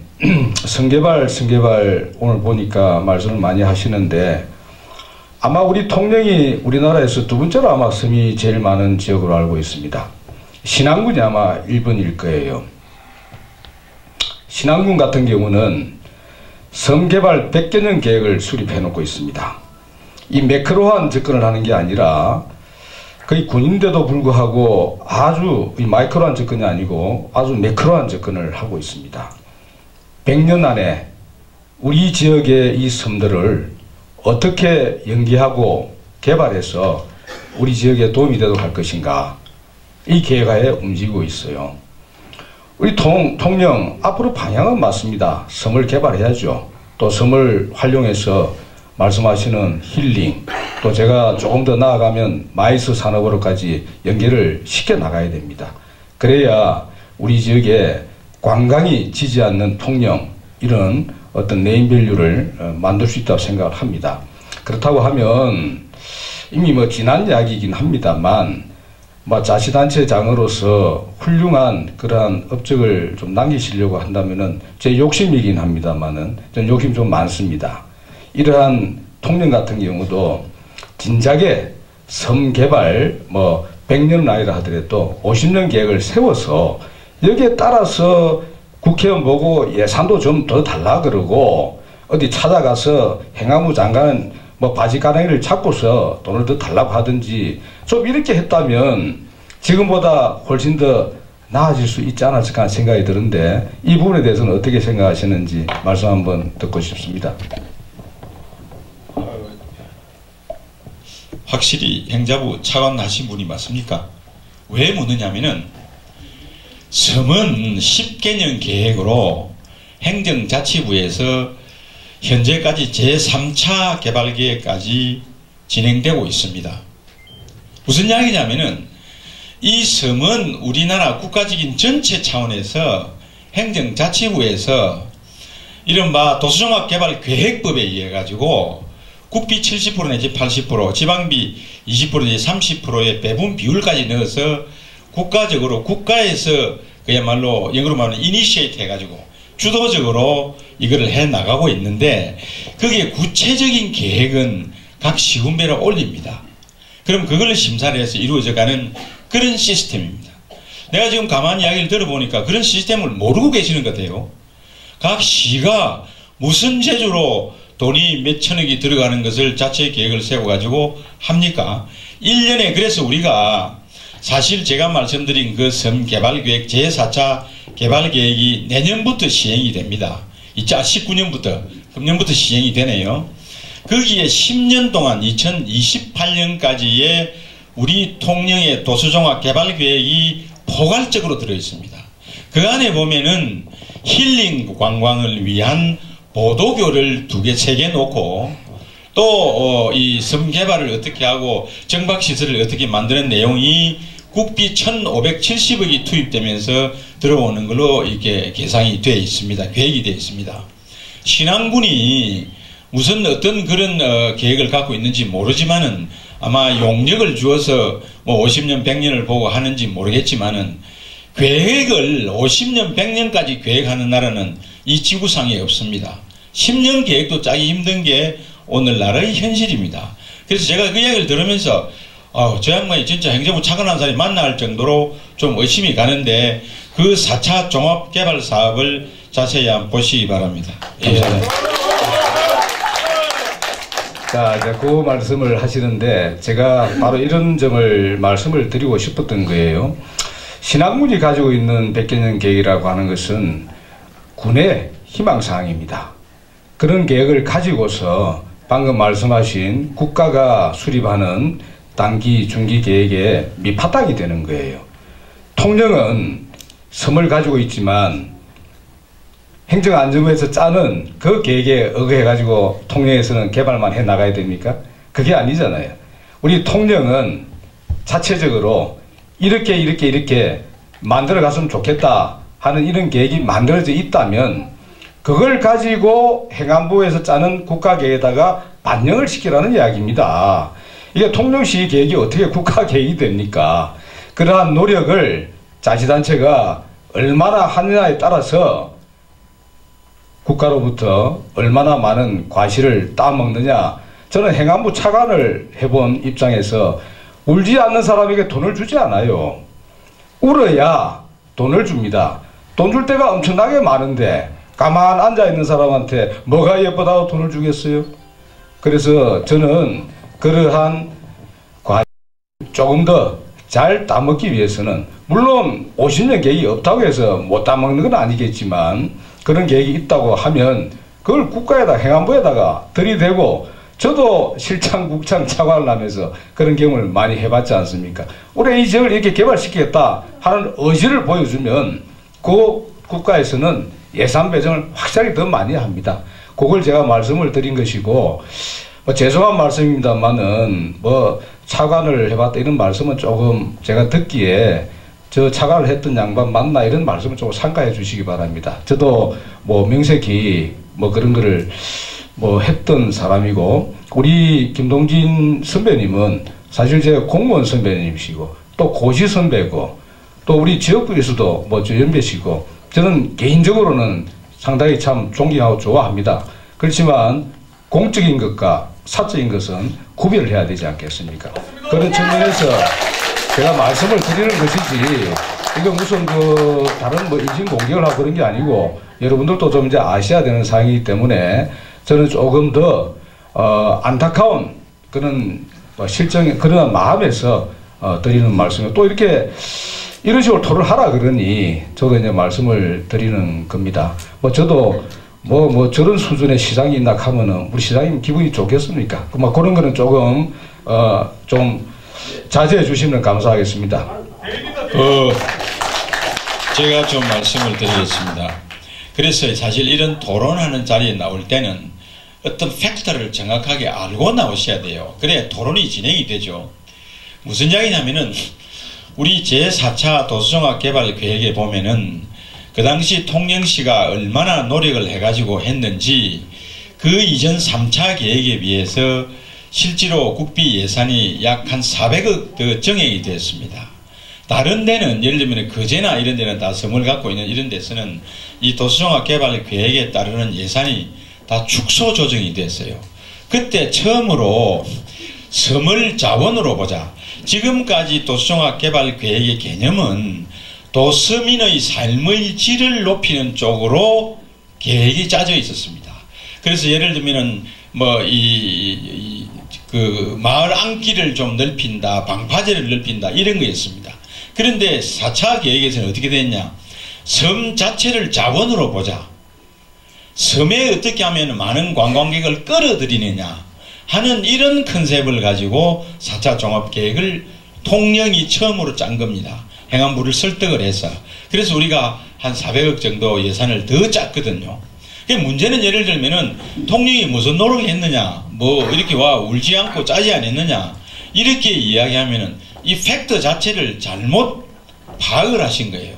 그러니까 우리가 이런 토론을 할 때는 그러한 내용을 좀 제대로 확실히 파악을 해서 해야 진전이 돼야 들어갑니다. 제가 금방 말씀드렸듯이 뭐 그런 것이 조금 뭐 언짢게 들렸으면 죄송합니다만은, 나는 행자부 차관 정도 했으면 충분히 그런 내용은 충분히 알고 계시라는 것을 전제로 해서 말씀드렸다는 것을 다시 한번 말씀을 드립니다. 저도 추가로 하나 말씀을 드리면, 우리 저 김동희 시장이 잘못했다는 이야기가 아니고, 뭐 그렇게 하면은 신안군에 있는 군수아들은 굉장히 섭섭하게 하지 않겠습니까? 신안군도 뭐 할 짓어서 그렇게 했겠어요. 그래서 그러한 노력을 조금 더 기울여서는 어떨까 하는 것을 의견을 물어본 것이지, 우리 시장님이 그 안 했다 해서 제가 비난한 건 아니다. 양해를 하시기 바랍니다. 네, 제가 그런 뜻으로 물어본 건 아닙니다. 박수 한번. 상호 토론은 길면 길수록 어려워지겠네요. 이거 하나로 마치도록 하고, 제가 준비한 것 중에 하나가 있습니다. 예비 질문이라고 시간을 조금 맞추기 위해서 하나 있습니다.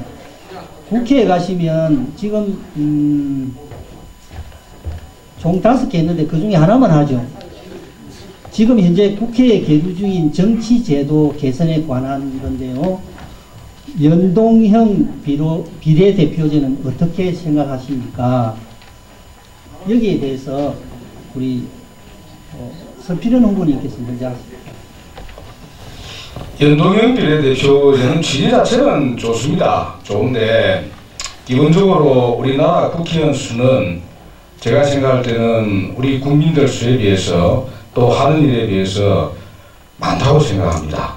지금 정치권에서 합의를 이뤄내 가지고 연동형 비례대표제를 만든다고 하면 국회의원 수가 많이 늘어날 수밖에 없어요. 저는 그래서 기본적으로 취지 자체는 어떻다 하더라도 저는 반대합니다. 저는 그렇게 가서는, 그렇지 않아도 국회의원들 여러 가지 비판을 많이 받고 있는데 지금은 시점이 아니다. 저는 그렇게 생각합니다. 네, 이어서 김동진 후보님께서 연동형 비례대표라 하면 각 정당별 득표율에 따라서 이제 비례대표를 배분하는 제도입니다. 그래서 현재 그 제도를 도입하면은 상당히 좀 소수당이 의원수를 늘릴 수 있는 그런 여지가 많은 제도예요. 우리 지금 현재 제도에 의하면은 소선거구 제도를 하고 있기 때문에 아무리 아슬아슬하게 떨어져도 그 사람 떨어질 수밖에 없습니다. 그러나 아슬아슬하게 떨어진 그 표를 정당별로 모으면은 다른 정당보다도 더 득표를 많이 할 수도 있습니다. 그래서 그 정당의 그 득표한 것만큼 비례해서 비례대표를 배분하는 제도입니다. 그러다 보니까 전체 수가 늘어나죠. 그런데 수는 우리나라에서는 300명으로 딱 묶여 있습니다.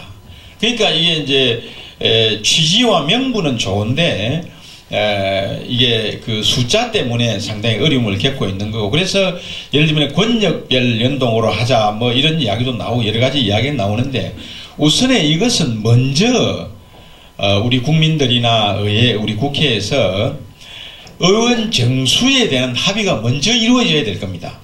300명을 늘려도 좋다, 어떻게까지 하자, 이렇게 합의가 된다면은 연동형 비례대표제는 상당히 명분이 있고 일리가 있다 이렇게 생각합니다. 감사합니다. 네, 이제 시간이 많이 갔기 때문에 마무리 발언을 드리도록 하겠습니다. 마무리 발언은 각 3분씩 드리도록 하겠습니다. 지금 진행하면서 특별히 다 하지 못한 것, 마음이 쓰이는 부분에 대해서 발언해 주시기 바랍니다. 서필은 후보님 먼저 발언해 주시기 바랍니다. 예, 기회를 먼저 주셔서 감사합니다. 오늘 여기 모여주신 우리 시민 여러분, 오늘 토론회 잘 보셨습니까? 예, 대충 감이 좀 가시는지요? 예. 저는 이제 국회의원이 되려고 하면 한 3가지를 갖추고 있으면 참 좋겠다 하는 생각을 합니다. 첫 번째는 주어진 일을 잘 처리할 수 있는 충분한 역량을 좀 가지고 있어야 되겠다. 오늘 이 토론회는 보니까 주로 이 지역의 통영의 현안을 가지고 이야기를 하다 보니까 솔직히 제가 조금 우리 시장님을 뭐 10년이나 하신 분이 계신데 제가 그보다 뭐 통영 일을 더 잘 할 수가 있겠습니까? 조금 쪼리는 면이 있습니다만은 국회의원이 해야 될 일은 지방일이 반이고 국가일이 반입니다.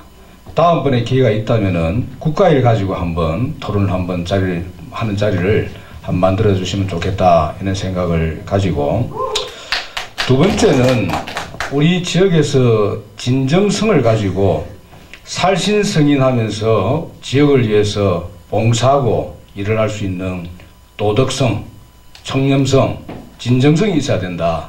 저는 그렇게 생각을 합니다. 솔직히 사람의 능력이라고 하는 것은 아마 막 거기서 50보, 100보일 겁니다.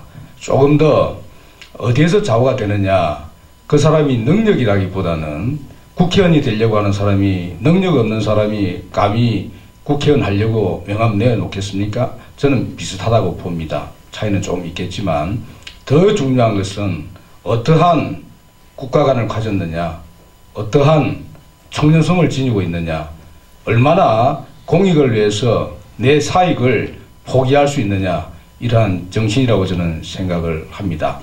세 번째는 우리 지역을 잘 알고 있는 사람이어야 된다. 이거는 왜 그러냐 하면 국회의원이라고 하는 자리가 배불리는 자리는 아니지 않습니까?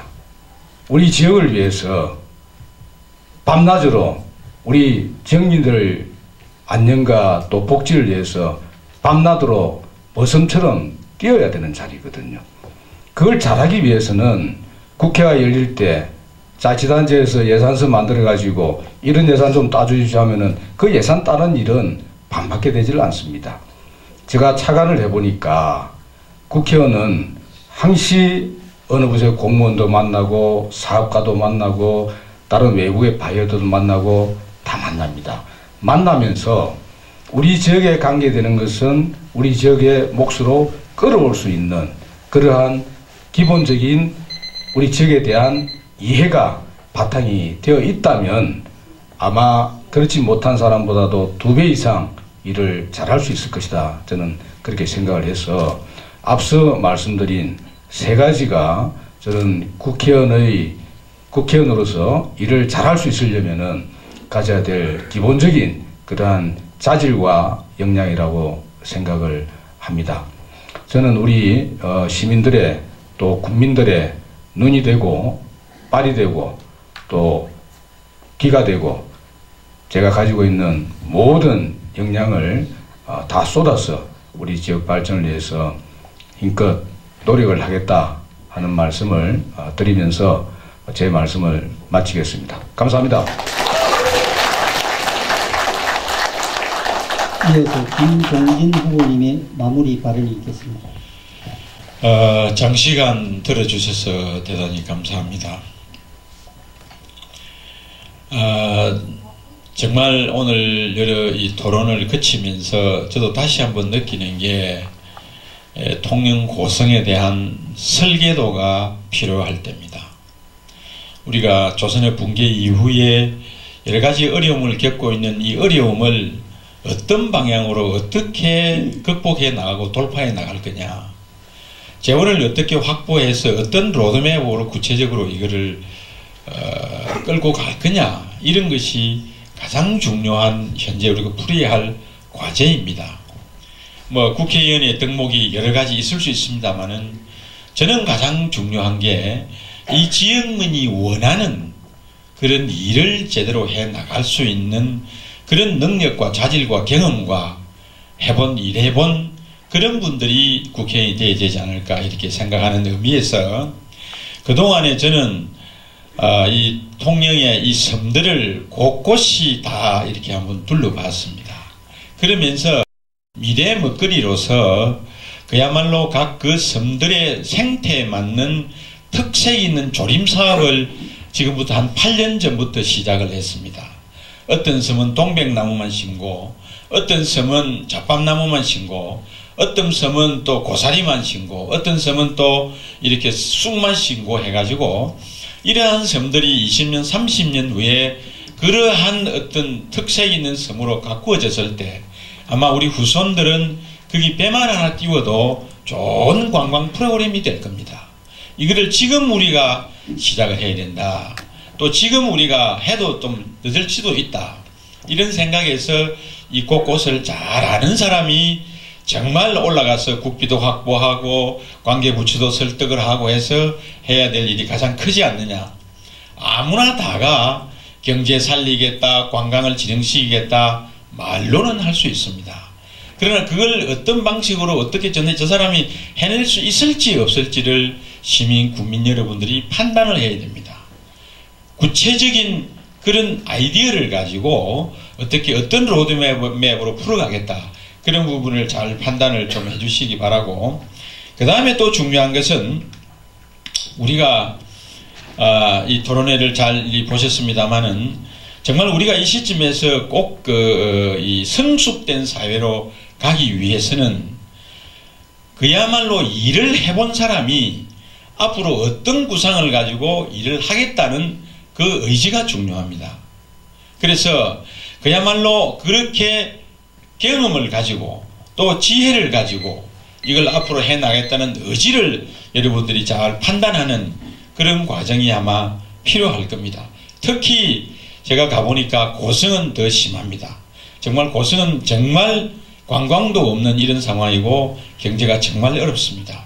우리 통영도 마찬가지입니다만은 통영도 근간에 와서 관광이 상당히 어려워지고 수산물 값이 떨어지면서부터 어려움을 겪고 있습니다. 이런 때일수록 그거를 한번 극복해본 경험이 있는 사람이 일의 메가폰을 잡을 때 뭔가 해법을 찾아갈 수 있다. 이런 생각에서 여러분들이 잘 판단해 주시기 바랍니다. 감사하고 고맙습니다. 네, 그 시간에 걸친 토론회를 경청해 주신 통영시 국민 여러분 감사합니다. 은빛 찬란한 맑은 바다, 넘실거리는 황금들판에 호기롭던 옛 기운을 되찾고 활기차게 뻗어나가는 희망찬 미래를 꿈꾸며 통영 고성 시 국민들과 함께한 4.3 국회의원 보궐선거 예비후보자 초청 토론회를 모두 마치겠습니다. 감사합니다. 안녕히 돌아가십시오.